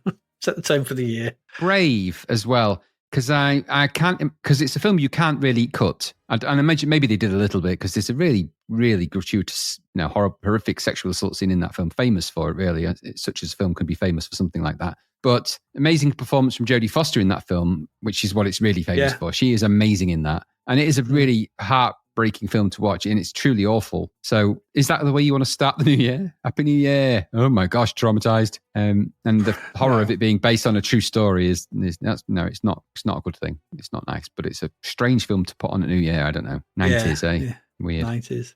4th of January, BBC Two aired Freddie Mercury, a tribute. It's a special program introduced by Elton John, which celebrates the life and work of Freddie Mercury, who had died on the 24th of December, 1991. Aye, beautiful, vibrant Freddie Mercury, what died. Quite sad, really, all of that. It was a real blow to the country when Freddie Mercury passed away, partly because of why he died and how, which was obviously it was HIV and complications that come from all of that, but that was still, at this point in time, still a little bit of a mystery virus that was not really well understood in the general mind of the people. And so the people were getting more and more understanding of it, but it was still a big shock to the system. And it just shows, because obviously he died in November and was January, and this obviously there's the Freddie Mercury tribute concert and all those things. It was something the country wasn't ready to let go of Freddie Mercury at any point. I don't think. No, we weren't ready. No, we weren't. Not ready to let go of Freddie. No. Yeah, and it's still good that they celebrated it, but yeah, this whole year there'll be lots of things around this. But Yep. 13th of January, the Parliamentary Channel, operated by United Artists Cable and funded by a consortium of British cable operators, is launched. Boring. Did you know you wanted a parliamentary channel, Graham? Who did want that? How dreary can you possibly get just looking at a lot of angry gammons shouting at each other? No thanks. I don't know. You too could watch those inspiring debates where none of the MPs turn up. That's what. Yeah. It's still running today. Was it on channel 232 on Freeview or something? I think. I have no idea. I tend to try and tune out of politics as much as possible because I find it gets me so angry at the moment. It's probably not a good idea to watch anything. Probably. Maybe there's been some famous televised debates and parliamentary debates, as much as there's obviously empty space and somebody going, the right honourable member for, he's not even here. Oh, bloody hell. I think the most popular it's probably ever been, I think, will have been through the Brexit debates. Yeah, there was a lot of that going on. There was big shouting matches, wasn't there, at Dave Cameron at the time, of course, who was the Prime Minister who brought that. Yeah, but I mean, after that, once they were trying to get through, when Theresa May was trying to get her deal through and everything, and there was the big debates and the votes. Well, Theresa May tried it, and then of course we had the 3 weeks, was it, of Liz Truss? Yeah, Boris Johnson got his deal, his ready deal through. Yeah, we got Boris Johnson, and we got Rishi Sunak, of course. We've had a fair few of them, haven't we? Had a go at this, and they all, could have watched it all happening. Yeah, could have. Parliamentary channel. 21st of January, BBC Select launches on BBC Television as an overnight subscription service, showing specialist programmes for professionals, including businessmen, lawyers, teachers, and nurses. However, the first series, The Way Ahead, made for the Department of Social Security, is distributed free on condition that no financial gain is made from it. The subscription service launches shortly after, showing specialist programmes for professionals. Well, we just had that bit. And although some programmes continue to be shown free to air, I don't know what the hell this is. You ever heard of it? Never heard of it. Were you aware of it? No. I didn't. No, and a good thing, actually. Did anyone want to sit down and watch programmes that were funded by the Department of Social Security? I don't imagine they're going to be a laugh a minute. Probably not. Are you a lawyer? We've got a show for you. And now on the Select Service, Understanding the UB40, with your host, Damien Watts. Well, the UB40 is a particularly difficult form to understand, but you need to have it in triplicate, and imagine just turn it off. No. Well, they'd be the only people watching it, wouldn't they? That and us. Yeah. Come on, Mavis, I'm on. Yeah, the viewer was impressed with that. The whole viewer they had. How many subscriptions did they really get to that? I'll wager not many. I don't know. An overnight subscription service. Is this the first one? I suppose Sky, but I don't know. A weird thing. Yeah. Anyway, things perk up on the 29th of January when ITV showed the 1985 vampire comedy horror film Fright Night, starring Chris Sarandon and Roddy McDowall. Yeah. Now, this is something I wanted to, because it's described in almost every single thing I've read as a vampire comedy. And I don't think it is a vampire comedy at all. I think it's a vampire film, obviously. And it's actually quite horrific. And obviously there's because Roddy McDowall's in it and he plays that character on TV, and maybe this, but I wouldn't see it as a comedy. I don't see there being lots of side-splitting comedy in that. In fact, it's actually pretty grim. And the remake doubles down on the horror and less of the comedy. I think on purpose, because I think in reality they've gone, this has never been a comedy film. This is a horror movie. So that's what I think. When I read it, I thought, vampire comedy? Is that putting it in the same league as a one of those John Landis movies that was the vampire in Brooklyn or something like that? And that's meant to be a vampire comedy. I don't know. What do you think? That the one with Eddie Murphy? Yeah, that's the one. Oh. So do you think it's would you say it was a comedy? Or does it have comedic really. elements? No, I think it's because it's kind of, I think it falls into the sort of teen bracket, doesn't it? Because it's got more teens in it, sort of thing. It's a teen movie in 1985, so I think they didn't really know what to market it as. And, there's Fright Night and all that kind of stuff in the marketing. So I think, the actual film is just a straight out vampire film. Yep. And a really good one as well. Yeah, I still really like it. Watch it probably once a year, probably. Yeah, same. In fact, it wasn't that long ago that I rewatched all of the Fright Nights, including the second one and the remake and everything. You didn't watch Fright Night 2, did you? The remake Fright Night 2? No. Oof, that's bad. No, just Fright Night remake, the one with what's his name in the Irish guy? Colin Farrell. His name is Colin Farrell, which is exceptionally good. Yes. So yeah, but go watch the original. Still amazing, and even now, the visuals are a bit dated in to an extent, but some of the makeup in it, the vampire is quite horrific looking when you see it. So it's really good. Yeah. Absolutely. 31st of January, the Adult Channel launches a satellite-delivered subscription service featuring cable versions of adult movies and top-quality erotic programs, which broadcast for 4 hours a day, commencing from midnight to 4 a.m. So what will I subscribe to? BBC's Select or the Adult Channel? The Adult Channel. Satellite-delivered TV erotica. Killer. Top quality is doing a lot of heavy lifting, isn't it, there? I think it started with that intention. It ended up with naked women pretending to have sex with, more often than not, drunken idiots with really large phone bills and some challenging explanations in their immediate future. And probably a picture in the Daily Mail. I was charged for these phone calls. Yeah, exactly. Joe, it makes me laugh because I remember when a friend, and this is legitimately true, a friend of mine had a brother, and his brother became mildly obsessed with these Adult Channel services, shall we say. And he clocked up an £800 phone bill by ringing these various things. And it wasn't him who was paying the bill. He was actually about 16 at the time, 15, 16 at the time. So his brother was my mate, who was obviously older.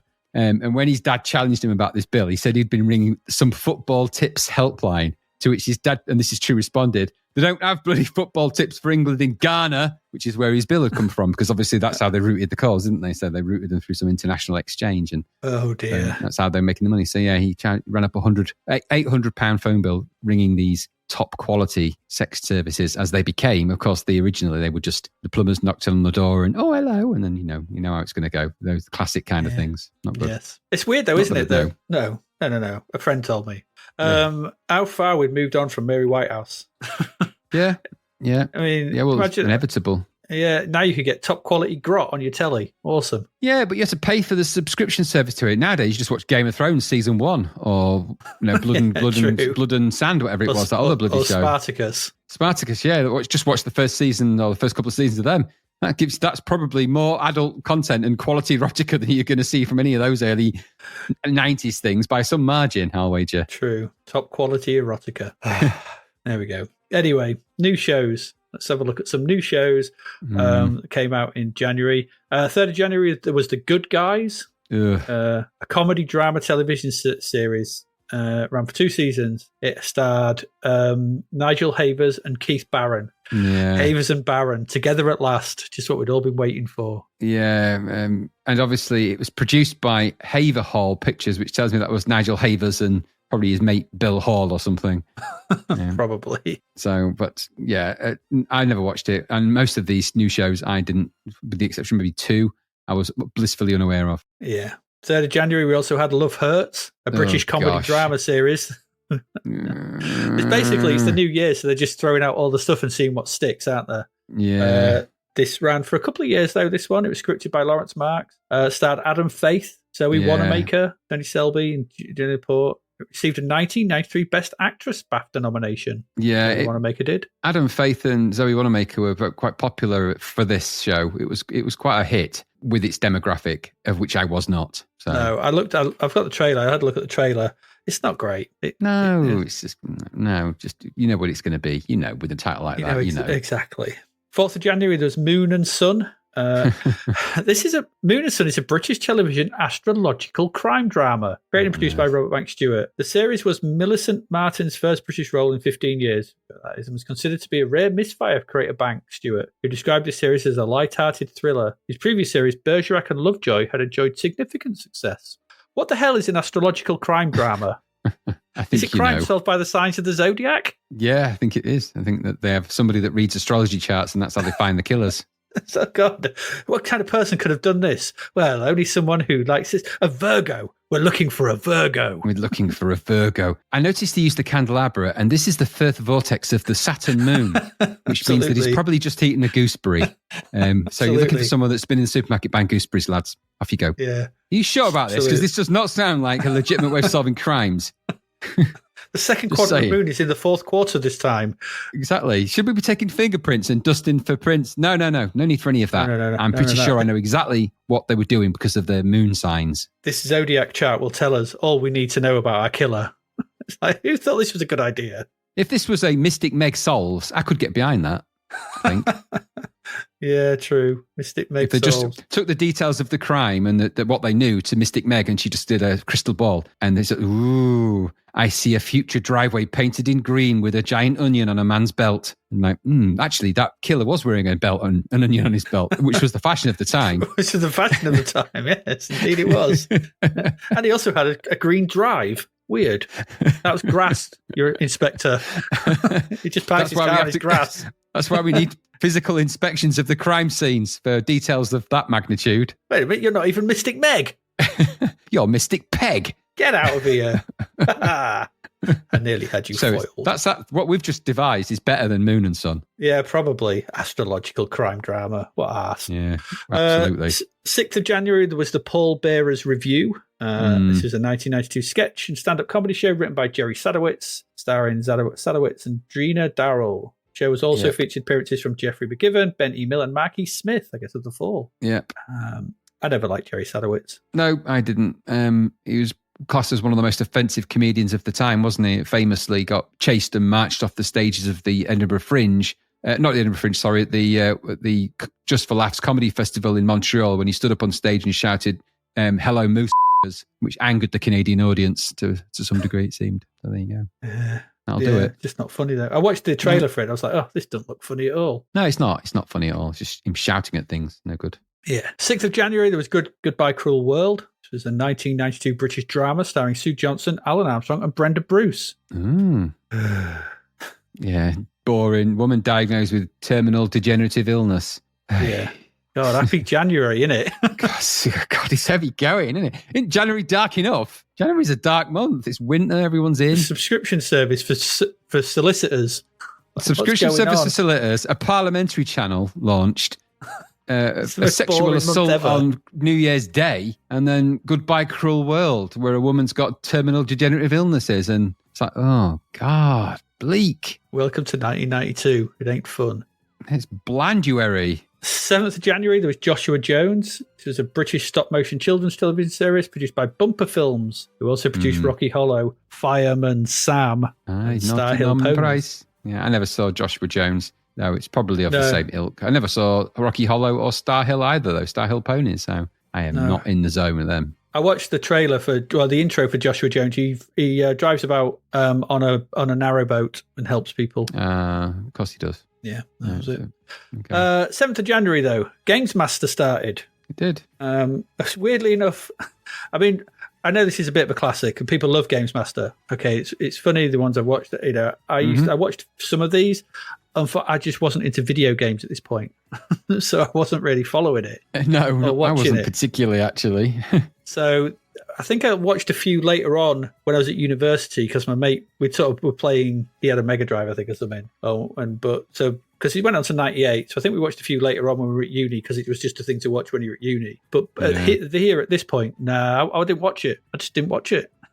Weird, because you think you would have, but no. Yeah, really, because I pretty much got out of video games at this point. I wasn't playing them really. Yeah, I mean, at your house. It was the ones that I watched were good because of Dominic Diamond, who was an exceptionally brilliant and talented presenter for that show. You know, it was perfect for it. He hosted 6 of the original 7 series for that, which is pretty impressive. And of course, it featured Sir Patrick Moore, didn't it, as the Games Master. Games Master, I can't get past level 6 of Cisco Heat. My friend, you want to take that game back and burn it? No, I like the idea and the format of it, but what it was talking about, I wasn't playing those games. I had an Amiga at this point, but I wasn't playing a lot of games on it. I was doing more demos and music and other stuff, actually. The games were a bit of a side chain thing that I did and traded a bit, but by this point, I wasn't playing tons of them. I was doing a little bit more actual computing with it and making stuff, making product. And we were playing music. Yeah, we were. We were in a band. We were doing that, and we were doing drums, and we were just kind of living a slightly different life. Games weren't high on the radar, really. We were using your Amiga as a drum machine. We were, and I mean, I knew someone who had a Mega Drive at this point and a Nintendo, and they periodically would entertain us by playing some of the games with them. But did I want to watch a TV show about the latest ones coming out? No. No. But I will say this. There's a really good Games Master book which came out with Dominic Diamond, written by Dominic Diamond, with a foreword by Robbie Williams, which is really funny as well. it's a really good book, that. So I wholeheartedly recommend going and purchasing that from wherever you purchase your retro games books from. It is exceptionally good. It is good. Yeah. I mean, I know it's a classic, and it did give, the other good thing that it did, it gave video games coverage on TV a much needed shot in the arm, because before that had been very stilted and boring and dull, and this turned all that on its head with all its double entendres and schoolyard humor and stuff. But yeah, it was what absolutely. It was, yeah, it's weird because I didn't know, but Dexter Fletcher was the other presenter of that, which seems a really odd choice. He's a big movie director now, isn't he? Which seems mad. And it was revived later on. There was a recent revival of it. So there you go, with different presenters. So. Strangely, I watched, you may think this is a weird thing, Long Good Friday the other night, the Bob Hoskins gangster film from the 80s. Dexter Fletcher plays a young kid in that. He's the one who sort of nicks it, tries to get some money out of Bob Hoskins' character by saying he's going to scratch his car if he don't give him something. He goes, "Yeah, have some money and op it." Crazy. Well, yeah, I'd say revisit the clips. There's thousands of clips, funny clips of it on, because Dominic Diamond, he used to do mini presentations, mini monologues, and they are pretty close to the bone in a lot of it. He's sort of skirting the edge of what he could get away with. There's a really good description of a lot of that in the book, which is called Games Master, The Oral History. So you can get that from Amazon and all the other usual places, but there's a really good description of how close he really was getting, and he was all on purpose. A very clever guy, Dominic Diamond. And all of that was really on purpose to try and just push it as far as he could possibly go without getting kicked off the show. So there is some really funny intro sequences to games where you look the double entendres and some of the interviews, when they used to get celebrities on to play the games and do game challenges. Some of the comments to each other where they're getting really mad with each other are really funny to watch as well. So worth maybe a visit just for those. Yep. 8th of January, there was Archer's Goon. It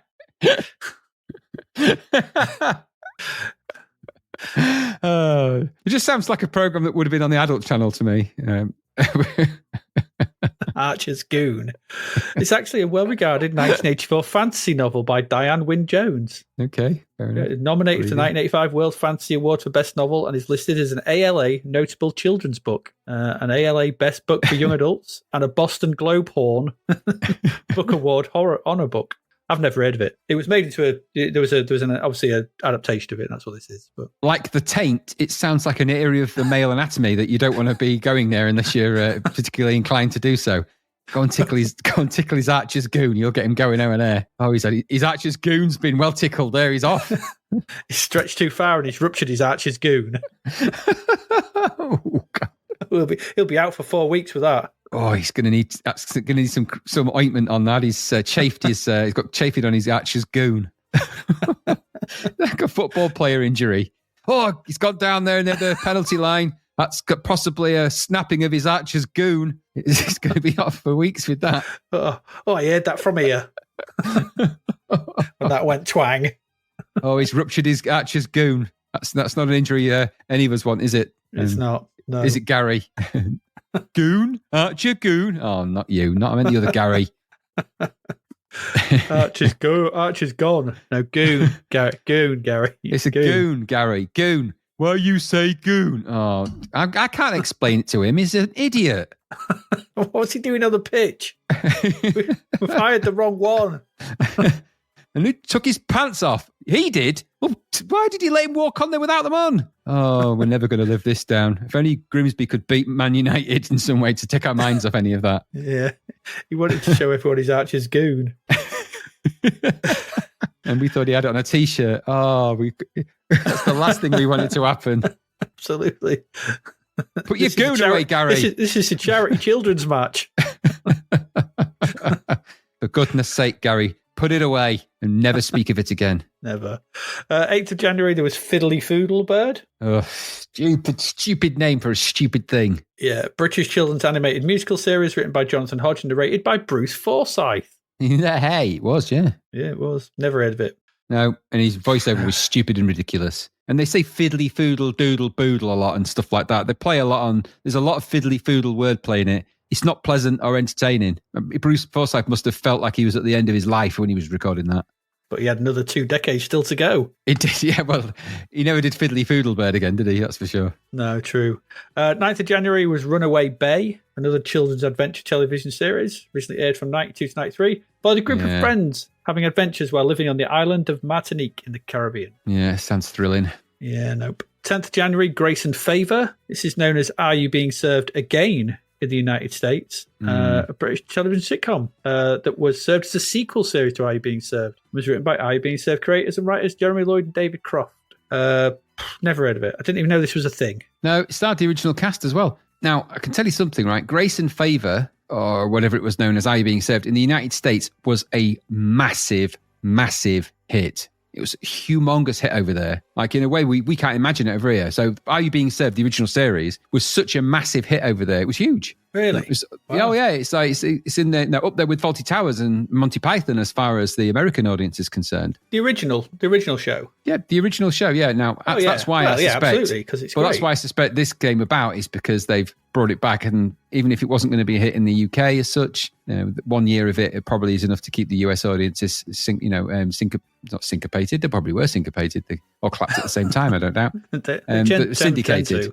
But I've never heard of it, but Americans definitely would have done. They really liked it. Well, I don't remember it. Nope. 10th of January, there was Hangar 17. This was a children's variety show for 9 to 13-year-olds. The show was presented by stand-up comedian Mickey Hutton and featured a mixture of jugglers, mime artists and comedians, along with the more usual musical guests. Mickey Hutton, Graham. You remember him?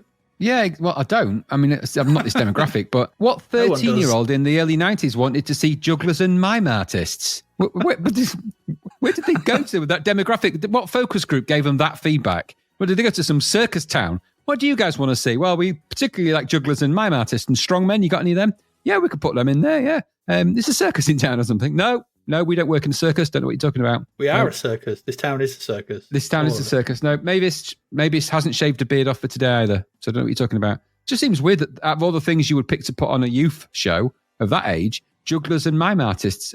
Mime artists on TV. I don't see that being TV gold. I see it being TV gold for the wrong reasons. For the wrong reasons, yeah. You're not going to hear it being TV gold, but you'll certainly see it. No, I can imagine that's going to end up on that YouTube channel that I particularly like. That guy's reviewing all of the old crappy TV and scary TV, and that's going to be on there, I don't doubt. Quite possibly. 10th of January, there was Truckers. This was a British stop-motion animated series. It's an adaptation of the first book of Terry Pratchett's The Gnome trilogy. No, I've never heard of it. No, I like Pratchett stuff. I've never read these. I like his Discworld stuff, if I'm honest. So don't know much about these ones. 12th of January, As Time Goes By, a British romantic sitcom, the BBC One. Ran for 9 series. Of course it did. And 2 specials starred Judi Dench and Jeffrey Palmer. Of course it did. Yeah. It follows the relationship between 2 former lovers who meet unexpectedly after losing contact for 38 years. I do remember this because it went on forever. It was just one of those shows that was on. Yeah, written by the same people that wrote The Good Life. Wouldn't you know it? Yeah, absolutely. Yeah. Did they write To the Manor Born as well? I don't know, probably. It's that ilk, isn't it? It's that kind of comedy, isn't it? Yeah. So, it's where I can imagine it. This isn't, if this is the opening scene, it's not because I've watched it. I just imagine man in kitchen, opening scene, in blue striped pajamas near a bright kitchen window, goes to get his toast out the toaster, and he takes it out. He's about to butter it, and then somebody makes him jump, and the toast falls on the buttered side down. Ha ha ha! Cue laughter, and that's the sort of comedy it is, though, isn't it? It's exactly that. Yep. Yeah. And there'll be some stupid line that I can't be asked to think of. Yep. And then what will happen is, just about another 5 minutes down, he'll get another slice of toast out when he's having a conversation, and then someone else will come in and make him jump, and he'll drop that one as well. Just can't get. What is it? Why can't anyone let me eat my toast? It's that kind of comedy, not funny. Yeah, running toast gag comedy. Exactly. I didn't write that show, by the way, just in case you're wondering. but somebody's just listened to that sort of thing is about to offer you a contract. We like what you're writing. You're hired. That's comedy gold. We're going to transport you back to 1992. You get writing. Get writing now. Have you got any more material like that? That's killer. We can make 13 years of production out of this. He never gets his toast. I love it. Absolutely. There's only so much mileage in bread jokes, but okay. The next one, he's trying to put jam on. Jam on. He drops his egg. Yeah, he drops a boiled egg on the floor, and somebody slips in the boiled egg, and that kind of thing. And it's always starts in the kitchen with his mini blue striped pajamas. Yeah, absolutely. 15th of January was Bucky O'Hare and the Toad Wars. I have no idea. No, animated series created by Sunbow Productions. No idea. Started in the States, came over. Okay, I do like this though. It first aired in the United States in 91 and in the United Kingdom on the BBC as part of the children's BBC programme. The show was made with the intention of promoting the new Bucky O'Hare toy line. When plans for that fell through, the series was abruptly cancelled after only 13 episodes. The show is done. Stop. The show is over. Yeah, it's what's that one in The Simpsons called with the dog? With Poochie. It's the Poochie, isn't it? Poochie O'Hare, yeah. Bucky went back to his own planet where he died along the way. Yeah, it's that really bad sort of one frame animation at the end of it, isn't there? Yeah. Just goes up, it just drags it upwards, doesn't it? Yeah. No, let's never speak of Bucky again. What about all those Bucky toys behind you? What Bucky toys? Just catch fire. Oh, dear. 13th of January, there was the Falklands War. This was a 4-part documentary series on the events leading up to the Falklands War in 1982. That would have been important to watch, actually, because unlike modern conflict, the Falklands War was not televised at all. Nobody had a clue what happened, apart from the people that were there, obviously, and the news reporters. But there was no television footage of that conflict whatsoever. None. I remember, just pictures, weren't there? Pictures of Belgrano and stuff sinking. And just a few pictures, but no actual live TV footage like you get anything like that now. And then you had reporters counting them out and counting them back in again and all of that kind of talk. But you didn't have... So documentaries about what happened would have been quite compelling viewing, actually, because there was a lot of questions needed answering after that, 10 years after the fact. Yeah. 18th of January, there's Little Rosie. This was an animated television series produced by Canada-based Nirvana. The series first aired on ABC in 1990, came to BBC, obviously. It was Roseanne Barr's first attempt at a cartoon. Yikes. Yeah, can imagine that went down oh so well. Yeah. 25th of January, there was the cloning of Joanna May. This sounds well weird, doesn't it? I don't know, tell me about it, Graham. Joanna May was once married to Carl May, the wealthy CEO of a nuclear energy corporation. But it's like The Simpsons, isn't it?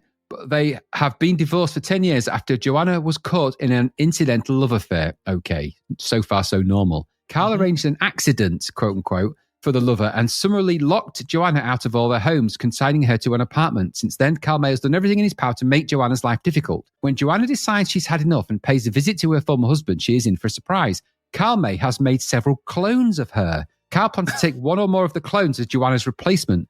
The clones have been raised by foster parents without knowing each other. Each has become an archetype, an active career woman, a model with an icy disdain for men, a childless married woman contemplating an affair, and a mother trying to protect her children from their violent father. Carl's plans backfire when they meet each other and their mother. Took a turn, didn't it, that? Well, it means cloning of Joanna May gave it away, the title, but that's a really strange show. Yeah, it was I might try and track that down. That sounds quite interesting. I bet it's got loads of really crap effects, but it sounds quite interesting. That sounds like that recent show on Netflix. Something black, something. I don't know. I can't remember the one where he goes and gets cloned. I know which one you mean, yeah. No, it's the woman. There's like 6 or 7 of her. Oh, I don't know what that one is. Is it Noomi Rapace in it? I think it might be Noomi Rapace. No. Oh, no, idea. she's. Oh, no. Oh, God damn it. I can't remember. There's one with Noomi Rapace where there's a load of her. There was another one as well. Orphan Black. That was it. All right. No, I've not heard of that one. There's loads of. She finds out that there's loads of different versions of her. Okay. No, it doesn't sound like that, though. Yeah, similar sort of thing. Remind me of that. Could be interesting, I suppose. Orphan Black was quite good. Finally, 26th of January, there was a time to dance. There's always a time to dance, Graham. There is a merry old dance. A 50-something English banker falls for and has an affair with a teenager from the wrong side of the tracks, causing him grief at work and at home. This starred Dervla Kirwan and the aptly named Ronald Pickup. Yeah, okay. There you go. Never watched it, no idea. And that's it. Cheery January. It's a bit bleak. It's a bit bleak out there. January is the bleakest of months. We're going to go away, try and cheer ourselves up, have a break. We've still got 2 more games to get through this week. So hope we haven't dulled you down or whatever too much. We'll be back in a moment.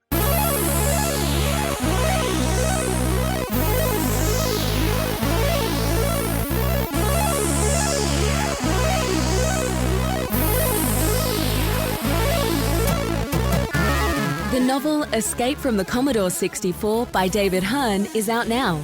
Growing up in the 80s is a chore for Sarah, who feels misunderstood by her parents and badgered by Reese, her bothersome brother who incessantly prattles on about his treasured computer games. When Reese tells her one of the games tried to pull him inside the computer, she laughs off his fanciful fib. She waggles the joystick to disprove his fairy tale and is pulled into the computer. Now trapped in games she'd never had any interest in playing, how can she possibly beat them? With the help of feisty Nell, another trapped player, can Sarah find her way back home, or is it game over? An evil madman, a hostile planet, bloodthirsty robots, a never-ending throng of karate experts, and relentless digital soldiers will do their best to ensure Sarah never escapes. Available from Amazon and all good online retailers, find out if there's a way out of the beige bread bin of betrayal for Sarah in Escape from the Commodore 64.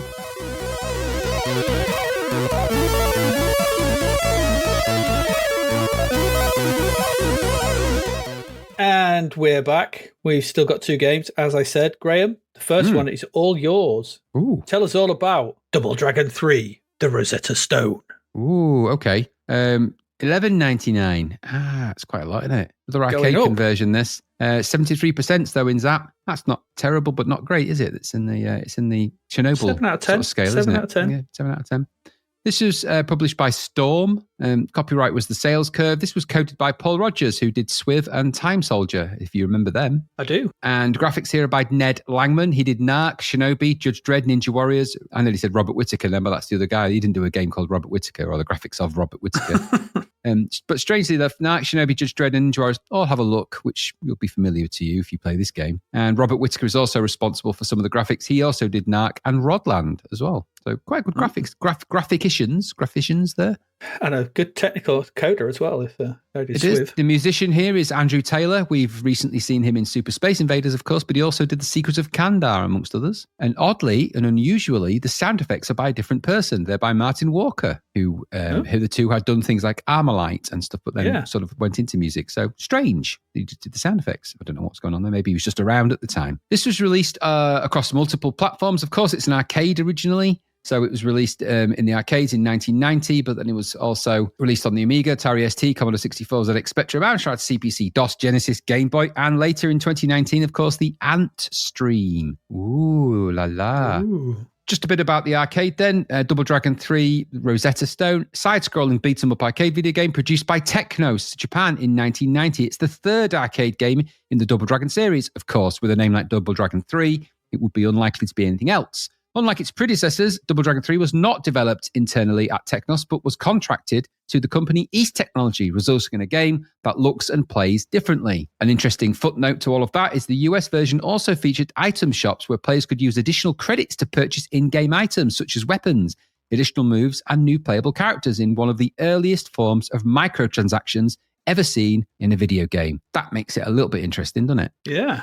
And bloody annoying. And the game was a hit in the United States, where weekly coin drop earnings averaged $188.25 per arcade during November and December in 1990. Ooh, in Japan, Games Machine listed Double Dragon 3, the Rosetta Stone, on the January the 1st, 1991 issue as being the third most successful table arcade unit of the month. That's not bad. Third. Table arcade unit of the month. So, yeah, third. Pretty good. Pretty good for January. And, okay, so let's have a quick look at the blurb for the C64. The story, such as there is here. The Lee brothers. It's the Lee brothers. They're back in Lee form. Face their toughest mission to date as Hiroku, the ancient soothsayer, guides them to the possible location of the elusive Rosetta Stone. This journey will call upon their greatest skills as they face treachery and evil forces on their mission through exotic landscapes. Billy and Jimmy will need to work together to discover once and for all things that's meant to be, all the evil that lies behind the secrets of the stones. Will their years of meditation and training be enough for them to survive this perilous journey? The choice is yours. I got the impression they didn't really know what it was about when they wrote that. Now, that's actually, the arcade has a little bit more blurb, but it's basically the same story. So a side-scrolling shoot 'em up, you've got to find the Rosetta Stones by going through the various areas. Now, interesting as a little footnote to the C64 version, there's a comment from P. Rogers on Lemon, who was the guy that wrote it. And he said this was the first, in his comment on Lemon, my first game written for the sales curve. Thought it was okay. At least I got to play in the arcade game for a month for research and get paid. Had a lot of fun writing in a dark office with a bunch of fellow coders. And there you go. So it doesn't sound like there was any recriminations or any bad experiences under the hood there, does there? No. So once again, we have another side-scrolling beat-em-up arcade converted to 8-bit glory. There's a decent-looking loading screen, I thought, with this, and a really shrill and off-putting piece of music, which didn't please my ears, followed by an arcade-style intro sequence of sorts, and the usual high-score screen swap-out title screen type deal. Arcade vibes are quite strong at this point. It's all okay so far, I think, in look and feel. It's tonally like an arcade, I suppose, what you'd expect. I thought the Double Dragon 3 logo was actually quite nicely realised on the C64, and for what it was. It would look quite nice on the old CRT monitors, that. So, okay, so, so far so good with that music aside. Pressing the fire button in port 2 will start proceedings, and after a map screen, which shows you the location of your first mission, which is Africa, your game will begin. Dun, dun, dun, dun, dun. The idea of this game, as I said, side-scrolling beat-em-up.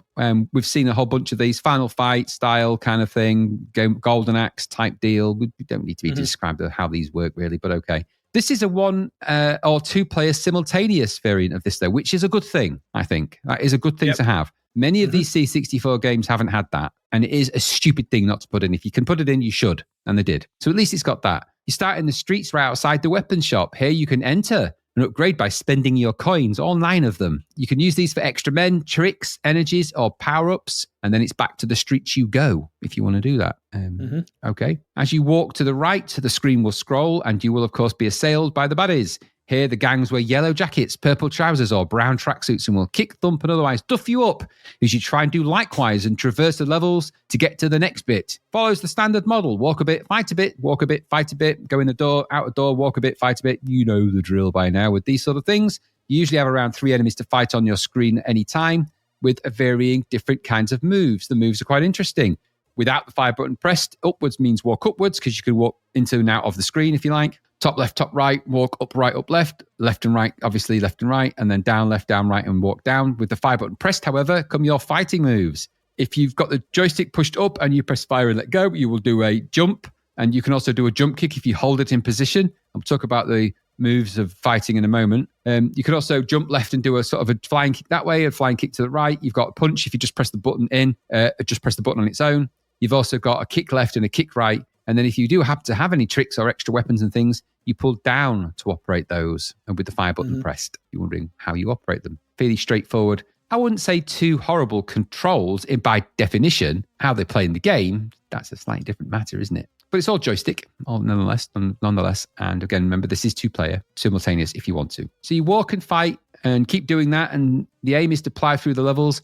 Like I said, you start in Africa, then you go to China, Japan, Italy, then Egypt 1, Egypt 2, The Secret, Egypt 3, and then Egypt 4, which is the main boss fight. So Egypt, generally speaking, for a greater percentage, which is where the final Rosetta stones are, and you'll have to get all 3 to get through the final door to get to the final boss, so you better make sure you got them. Each of the levels is themed accordingly, with some good background details here and there. I thought some of the backgrounds in this game are actually pretty good for the C64. They look quite nice. And they get better as you get further into the levels as well. It's a multi-load game, this. I played it on a cartridge version, so the loading was instant, really. I don't think there was any obtuse loading in the original, but the levels do feel quite big and quite well drawn for what they are. So big and well drawn. And at least they've got arcade stylings. They look a bit like the arcades. There's good efforts there. There's no in-game music, though, which once again is a stupid, massive mistake. These games have to have a little trailer music, even if it's just like I always think of Kung Fu Master when I think of this logic. So Kung Fu Master has just got ding diddling diddling diddle diddle diddling diddling diddling diddle diddle diddling diddle. That's all it's got. But it drives the action on. And now you've got music, fight and punching sounds and kicking and all of that. That's all a game like this needs. It doesn't even need to be complicated. It just needs to have a little sound that drives things on. It doesn't have that in this. So it's a huge mistake. Because you don't have anything other than the sound effects, admittedly, they're quite nice sound effects, it feels a bit atmosphereless. And that does impact these games. We had this with a couple of the others where they don't have they have in-game sounds, but no music. It's a stupid mistake to make on a game like this. Because I don't think it costs you that much raster time to put them in. We've seen loads of games have lots of music and stuff moving around the screen. I think of Turrican 2 when I think of that immediately.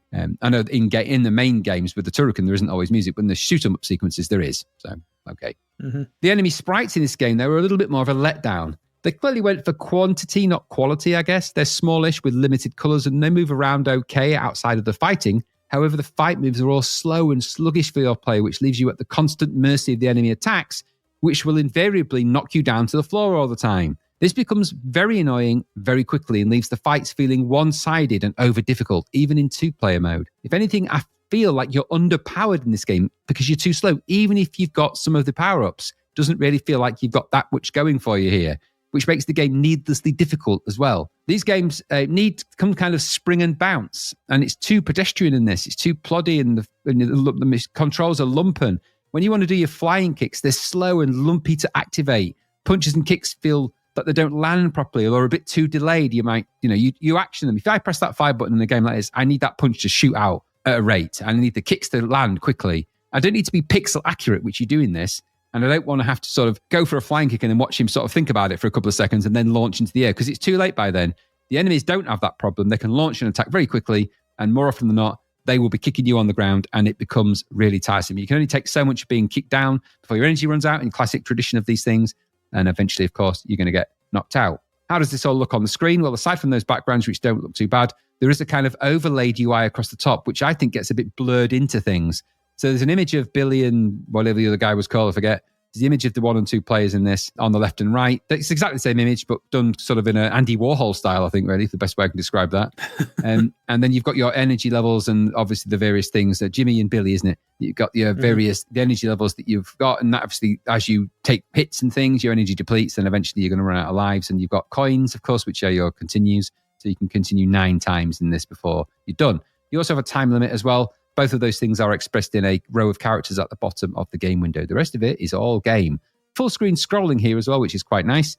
So things do move it that way. And the size of the characters, probably a couple of sprites high each. So there's quite a little bit going on, more than perhaps we've seen in some of the other games of this type. But they're not that well defined. And with those moves being slow, the fights go from being what could have been interesting to a struggle. And then it is one of those games where it's just that a lot. Move more forward a bit, more of the enemies come on the threes. You have a fight. It's quite frustrating because the fights feel over long because you're so slow and they're not. You keep getting kicked down, have to get up and kick down, have to get up. Maybe you'll kick them down. It feels like they take far too many hits to take them out, because for some reason they take at least 3 or 4 hits per character. Some of the bigger characters, such as they are, seem to take more.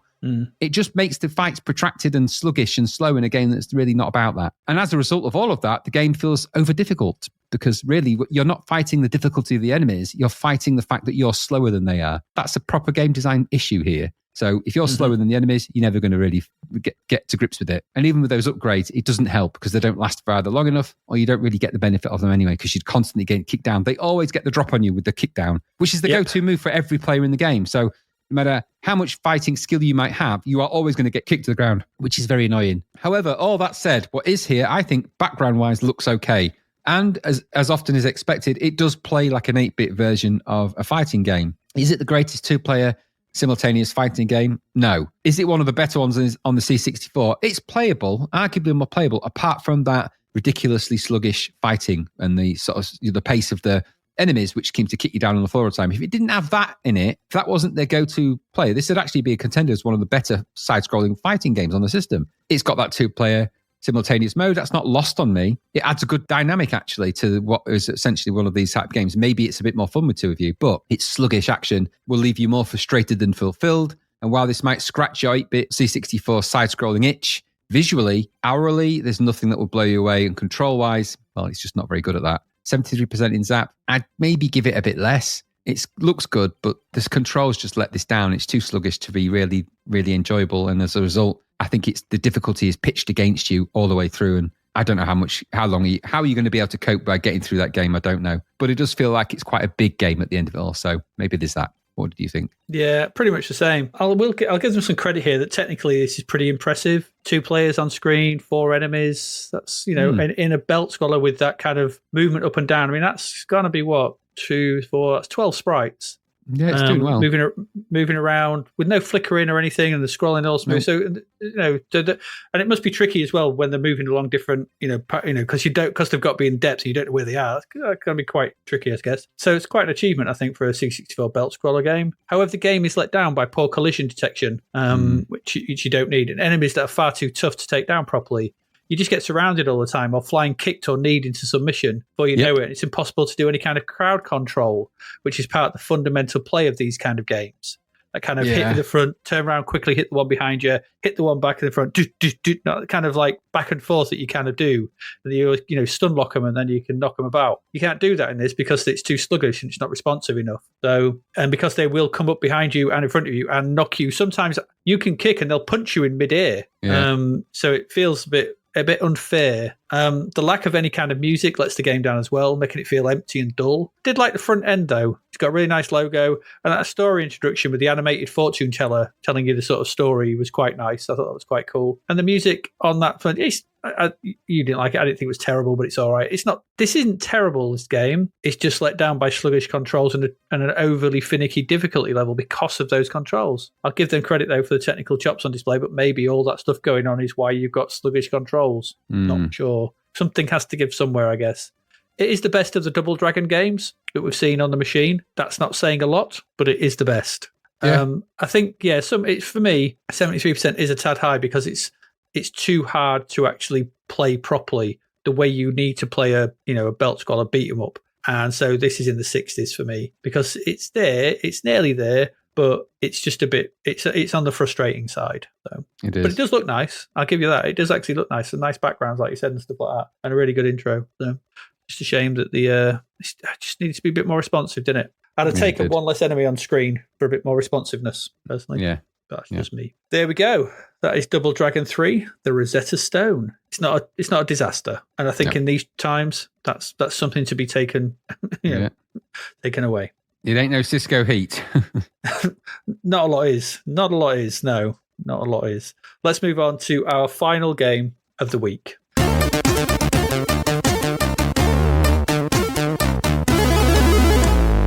And that one, we're still in conversion land, but this is a conversion of a board game. This is Stratego. It is. Stratego, Graham. So taking a break from all the arcade conversions, we wrap up the episode with another one. This time we have a C64 version. This is a classic board game, Stratego. Quite the bargain price as well, £6. Yeah, that's good. Not bad, is it? Not bad, is it? Not quite budget, but, that's budget-ish.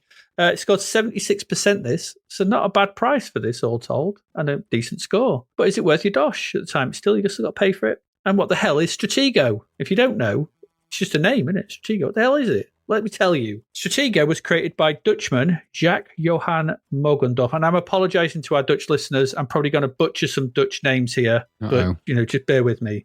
Sometime before 1942, the name was registered as a trademark in 1942 by the Dutch company Van Pearlstein and Roper Bosch NV. They also produced the first edition of Monopoly. After World War II, Mogendorf licensed Stratego to Smeets and Shippers, a Dutch company, in 1946. Houseman and Hott acquired a license in 1958 for European distribution and in 1959 for global distribution. After Mogendorf's death in 1961, Houseman and Hott purchased the trademark from his heirs and sublicensed it to Milton Bradley for United States distribution. It was introduced to the people of the United States as the American version of the game now popular on the continent. In 2009, Houseman and Hott was succeeded by Koninklijke Jumbo BV in the Netherlands. I'm very sorry, I can't pronounce that word.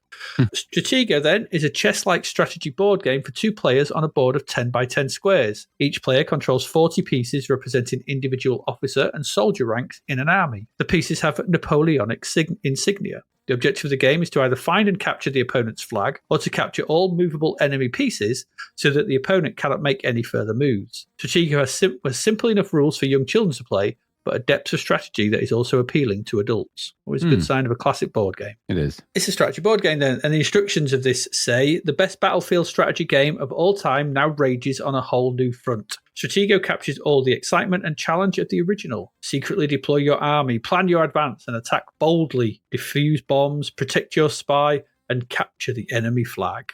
There you go. The instructions for this are pretty comprehensive, actually. They have a lot to say. And they do go into quite some details in how to play it. There's a lot in these instructions, so they're quite handy if you don't know how to play this, because you will know how to play it after reading them. I'm not going to go through them all, but I'll go through kind of the basics of Stratego as we go through this. So you get a feel for it. So anyway, this version of the game was released across multiple formats. Came out on the Amiga, the ST, DOS, Macintosh, PC-98, and TurboGrafx-16, and of course the C64. No Sword of Japan, though. Missing a trick there, since it's all based on Napoleonic wartime stuff, where they were waving swords around. Swords and stuff, yeah. Should have been there. Yeah. The publisher of this was Accolade. Furious. Yeah. The developer was Imagitech Design. They've done a few games before. They did Blood Valley, which I vaguely remember. Butcher Hill. Ferrari Formula One, Fiendish Freddy's Big Top, Gemini Wing, and Ultima 6. It's a right mixed bag of games, that is, isn't it? It's it like really just is a who's who. a load of weird stuff. The coder here was Carl Wade. He did the Ocean cartridge version of Double Dragon, and he did Gemini Wing. Graphics are just by Louise and Pete. Don't know. Hey. The music is by Barry Leach. It's a short and odd version of Look Away, Dixieland. Look away, Dixieland. It's on Lemon, you can hear it, but however, on the disc crack that I had and the cartridge version I played of this, there was no music. No. There was no music at all. And I watched the version on YouTube as well, and there was no music. So I don't know. I don't know where the music fits. Maybe it's in the loader or something. I don't know. The game does start with a nice loading screen. It's kind of like the cover of the game. It's showing Napoleonic soldiers riding into war. Quite nice. So, charge of the light brigade, that kind of thing, I suppose. Although that's a bit later. I don't know. It's that kind of charging people with swords on horseback. There's no title screen to speak of, though, because we just have the game. Once this loads, just have the game. It just presents itself. Here you go, the game. Okay. So it's a single screen game, this all the time. You just see this one screen. It doesn't move, doesn't change. That's it. The screen is laid out. It's got the 10x10 board on the left, and the computer player's pieces are already placed at the top of the map, taking up the top 40 squares, top 4 rows. On the right of the screen are your 40 pieces ready to be set where you want. And there's a small UI at the top of the pieces. They show nothing at the moment. They'll show information like number of pieces remaining for each player and things like that when the game starts. However, across the top of the screen, the way this has been presented, there's a number of drop-down menus, much like the Amiga Workbench or a sort of modern, a modern sort of word processor or something like that, anything like that. So it's kind of got that kind of look to it, which is kind of odd. And these, you've got the options up here. They've got file, edit, game, and options. You control everything with an arrow cursor, which you move around with a joystick, and you press fire to select something. Moving to these drop-down menus, you hold fire on them, and then you move your joystick, move the pointer around to what you want to do, and then release the fire to select it. Quite simple. It works. I didn't have any problems with it. It works. As cursor controls go, it's not bad. It's fine. Doesn't fly off in different directions or doesn't go too fast. For a joystick cursor, it's okay. In the file options, you can start a new game. You can select a predefined starting setup. You can load or save. You can load a previous setup, or you can save your present one, or you can quit the game itself. Edit allows you to undo a move when you're in the game itself. The game options allows you to watch a demo game. You can play a single game or a 5-game campaign mode. It also allows you to set the difficulty of the computer from Sergeant through to Marshal, which is the highest, so 1 to 5, basically. You can play with either standard or tournament rules. These are all explained in the instructions. You can go through them there. And you can set some preferences, which allow you to pick which color you want to play as, either red or blue, how the pieces are sorted on the right, whether scouts move or move and attack, and whether defending pieces stay in their own squares or move to the attacking pieces square if they win a battle. Finally, the options menu lets you see an instant replay when the game is running, start the game over, reveal all the pieces. You can also turn the sounds and messages off or on, and you can toggle whether you need to drag the piece to move it. Okay. It also lets you select from 3 different variations of boards. There's an original design, which is quite nice. The modern, which is kind of just a sort of, I think it's flat grey, or there's the classic flat brown, I think, with the kind of river in the middle. So your piece, and that's it. So quite a few options before the game. And like I said, your pieces are laid out ready to be placed at this point. And you've got 40 pieces. So the way Stratego works is that these 40 pieces are split into 1, 2, 3, 4, 5, 6, 7, 8, 9, 10 kind of types. Actually 12. 10 you can move. Those pieces, you've got a different quantity of each one. So you've got, and they go down in rank. So these are the order they go down. So the most powerful piece is a Marshal. You only have one of these. Then there's a general. You only have one of them. There's 2 colonels, 3 majors, 4 captains, 4 lieutenants, 4 sergeants, 5 miners, 8 scouts, and 1 spy. Okay. And they are denoted on the pieces in the game by their number. So the Marshal is number 1, general is number 2, colonel is number 3, and so forth, all the way down to the scout, which is a number 9. Spies are denoted with an S, and they're special tiles. And these are all the tiles that you can move during the game. There are also, however, 6 bomb tiles and 1 flag tile. These cannot be moved during the game, so you need to be careful where you place them. So obviously they're your kind of protection. And also the object of the game is to capture the flag, so you don't want to put the flag right up at the front. That'd be stupid. So what you do is you place these how you like on your side of the board, and you need to fill up the bottom 4 rows as you see fit, those 40 tiles. Or, like I said, you can go into the file menu and select use setup to pick one of the pre-made layouts. And this speeds things up quite considerably, and it's quite nice. Saves you having to drag each piece into place yourself if you don't want to. And once you're ready, the game begins. Off you go. So the point of the game, as I said, is to capture the opponent's flag or stop them from being able to move anything by taking out all their movable pieces. Each piece can only move 1 space in 4 cardinal directions, up, down, left, and right. They can't move diagonally. Scouts, however, can move as many spaces as they want, as long as it's clear, and as long as it ends in an attack. So they can move directly forward, direct to the right, to left or back if it moves into an attack. There are rules about moving back and forth as well. There's quite a lot of rules to this. And to attack, you simply move your piece into the square where an enemy is. And this is pretty much like the board game. So it's like you just move it, and when you're next to them, you move towards them. You don't know what the enemy tiles are, so you don't know what you're attacking. Could be anything from 1 to 9. So when you attack something or they attack you, both pieces are then revealed. And the piece with the lowest rank is the winner. So the piece with the lowest rank, so with the piece with the highest number is beaten because they're the lower rank. So scouts with a 9 are pretty much beaten by anything. Now minus everything like that. But should a lieutenant, a 6, attack a marshal, then they lose. Yeah, that's how this kind of works. When you lose that piece, it's shoved off to the right into the empty space on the right of the screen. And only by attacking your opponent's pieces does your tactical knowledge of the game and the layout start to grow, because you start to learn where their pieces are and remember, all right, that was a 6 or that was a 4 or that's a scout or anything like that. If the enemy does move something, a lot of moves, you instantly know it's a scout as well, because that's the only piece that can actually move like that. Some pieces have special powers. Anything attacking a bomb is destroyed, no matter the rank. So placing your bombs around your flag is obviously maybe a good idea, but you might want to sort of lead the player off into different areas and have your flag elsewhere. Strategy kind of layout. However, miners can defuse bombs and they will destroy the bomb. So keep your miners alive. They're rank 8 though, so they're hard to keep alive. And they can go off and defuse the bombs and move into that space. Scouts, as I said, they can move as many squares as they want to. That reveals who they are. Spies, they are beaten by anything if they attacked. Anything beats a spy. They're the lowest of the rank. However, if they attack anything, they die. However, if they attack a marshal, which is the most powerful piece on the board, they kill the marshal. So the only way to kill the marshal is by using your spy. Each player takes it in turn to move a piece, and the game continues until one player successfully captured the flag or removed all movable pieces from the board, and that's it. There are loads more to this in the rules, but that's the basis of Stratego. You can see why it's quite strategic, and it's like a war game. Capture the flag. And now I found this version to be pretty good. I have to say the boards are quite nicely drawn. There's some nice shading on the original one, but they're functional rather than spectacular. They do the job. The same goes for the pieces which are again functional, but work in the context of the game. They're kind of just blue or red, and they've got the number on them. It said in the Zapped review that they're really hard to read on a CRT TV, but on a modern computer screen or something like that, I found them very easy to make out. So there's no real problems there. There's no real sound effects to speak of.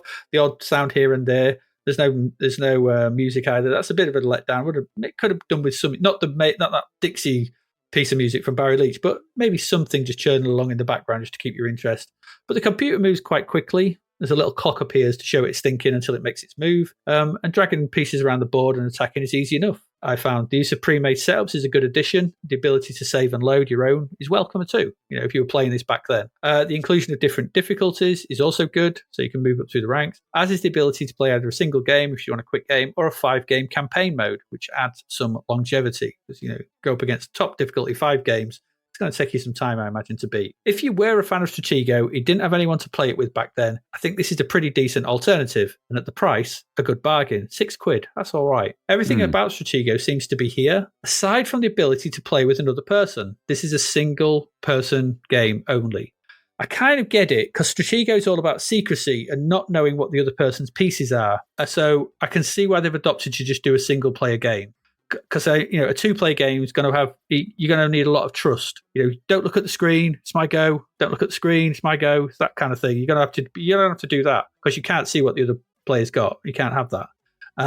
But even with that, I think that could have been an option that they could have offered for this, because you could still play a 2-player game of that if you agreed not to look at the screen, or if you press the button to finish your go. Both sides are hidden. Give the joystick to the other player, or they get the joystick now. Player one turn away, press the other fire button.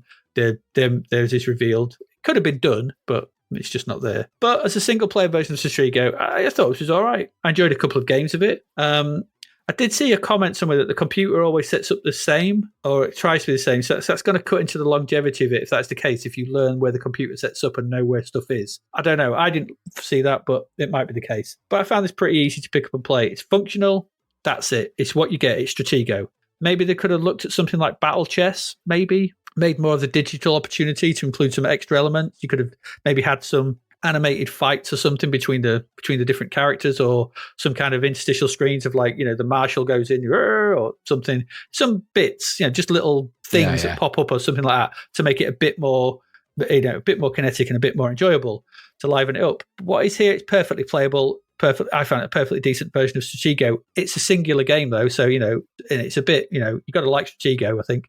But if you've got no one else to play with and you fancy a bit of Stratego, then you could probably do worse than £6 on this. I thought this was pretty decent. It's fine. What did you think? Yeah, I've always liked Stratego. It was a really great board game to play. As a curio, though, the piece that they call miners, I remember them as sappers in the version that I had as a board game. Oh, it was, yeah. No, I remember that, yeah. And that seems to have been in classic internet erased from time and space. They were known as the French word for sapper on the French version, but according to all the other versions, the UK version was miners. I'm like, it wasn't, because I had sappers in mine. I had some great games of Stratego, both playing with some friends back in the day, but also I used to play it quite a lot with my dad, because Stratego was a really good game, and you didn't take, it was a game of quite cunning, and there was always, if you thought that their piece was the right one, you could get in there and you would, it's just one of those games when you had moments when you got a sapper to a bomb and you're like, ha, and you're like, yes. And there was some tricks, surrounding the flag with bombs and getting the spy to the right characters that it could kill them. There's some really good moments to be had in a really good game of Stratego. And that was great strength. The C64 version was a very competent version of that.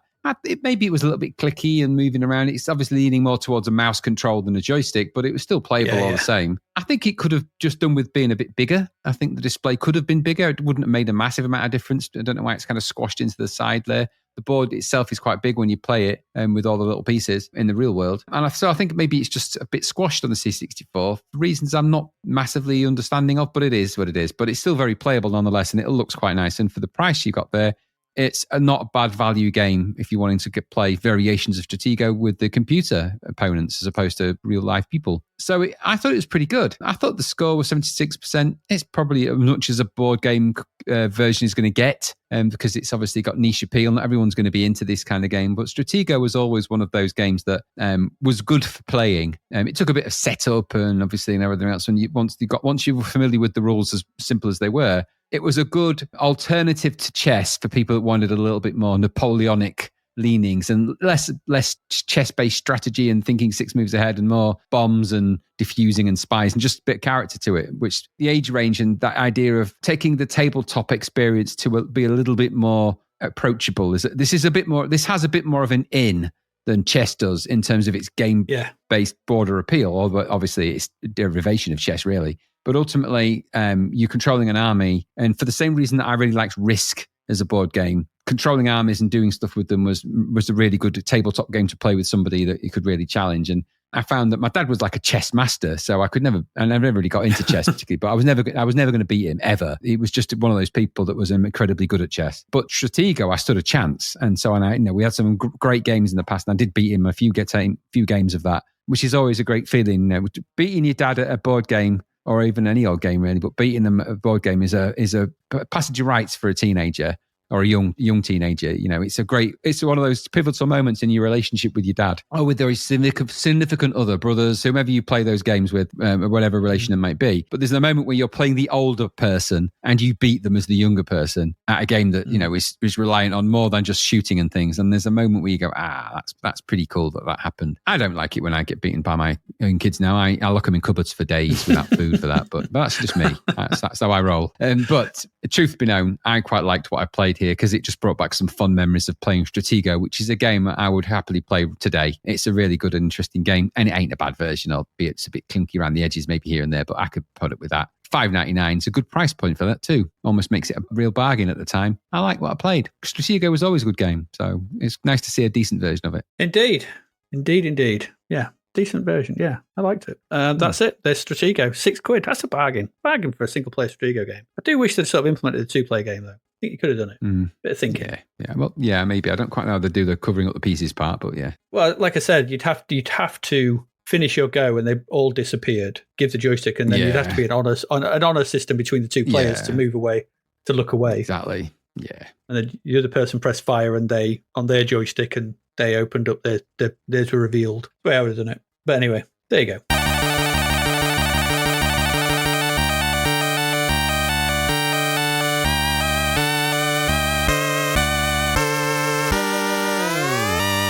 And that's it. That's it for this week. That's our 4 games. Super Space Invaders, which was technically good. but a bit dull. Cisco Heat, which was technically not good and terrible. Oh, awful. And awful. Double Dragon 3, which was technically good, but a bit dull. And Stratego, which was technically good and all right. So there you go. Stratego wins out probably this week. It's probably the better game that we played. But it is, again, ports and ports. Next week, Graham, it's episode 200. It is. It's a big one, isn't it? 200. Goodness, wow. Yeah. All sorts of surprises planned for that. Yeah, so you've got some stuff lined up for that. Hopefully it all comes together and we get all these things in. And if we do, I think it's going to be a cracker of an episode. I think we've got a lot planned and a few things coming in. So we'll see how that goes. And hopefully it'll be a lot of fun and you will enjoy it. Games we've got lined up. Obviously, we've got coming up next week is Toki, Final Blow, which is something again from the adult section. It really is. The Cycles. There's a longer name to that. It's basically like a motorbike follow-up to Formula One, that Accolade Formula One game. And Sleepwalker, which is not the ocean one. It's by Zeppelin. Okay, fair enough. We'll see what it's like. We'll see what it's like. But we've got those coming up next week, along with quite a few other bits and bobs, because it's episode 200, which is quite incredible, really. Exciting. I have to say. I know. As I said at the beginning, join the Patreon. We have a Ko-fi, Ko-fi/Zap to the Past. Come chat on social medias when we sort of post up on there, or just come chat. We've got a Facebook group and a page. You can come and say hello. It's nice to hear from people. Things like that. Email us, go to the website. Hopefully like the Bread Bin Awards. Did you agree with us? A lot of choice, apart from the worst game. Yeah, I think everyone can agree on that. Plenty of choice. And yeah, so I think that's about it. You got anything you want to add, Graham? No, I think classic starts in 1992, but you know what? Again, the average was broken, wasn't it? There was 3 not so goods and then 1 came good in the end. And it's always nice to see a classic board game design come and go. You know what? It can be done quite well if you think about it. So there you go. Yeah, certainly can. On that note, then, we'll say goodbye. And as ever, I have been Adrian Mills. And I have been Graham Roddings. And you have been listening to Zapped to the Past. We will see you again next week for episode 200. See you then. Thank you for listening to the Zapped to the Past podcast. We hope you enjoyed our deep dive into the world of Commodore 64 games, as well as the music, films and TV from around the 1980s, driven, of course, by the issue of Zap 64 magazine published at that time. We will return with a whole new batch of games and stuff to talk about next week. Until then, if you want to listen to or download previous episodes of Zapped to the Past, and why wouldn't you, they can all be found on our website at zappedtothepast.com, as well as being available on Podbean, Apple Podcasts, Google Podcasts, Spotify, Deezer, Audible, Player FM, and well, pretty much anywhere where we can upload them. By the way, we do always love to hear from our amazing listeners, so if you'd like to contact us about anything in the podcast or beyond, you can do so by emailing us at zappedtothepast@gmail.com. We're also active on Twitter under @ZapTother, as well as Facebook, Instagram, and most social media platforms. Just search for Zapped to the Past and you'll find us. Oh, and if you like the podcast and what we're doing, please do like, share, review, rate us. It really helps. Something, apparently. The Zapped to the Past podcast is written and produced by Adrian Mills and Graham Roddings and recorded at Flaky Bits 2.0 Studio. All opinions expressed are those of the writers, and while we indeed love Zap 64 magazine, the Zapped to the Past podcast is not affiliated with it in any way. Stay safe, see you next time, and remember, we play these games so you don't have to.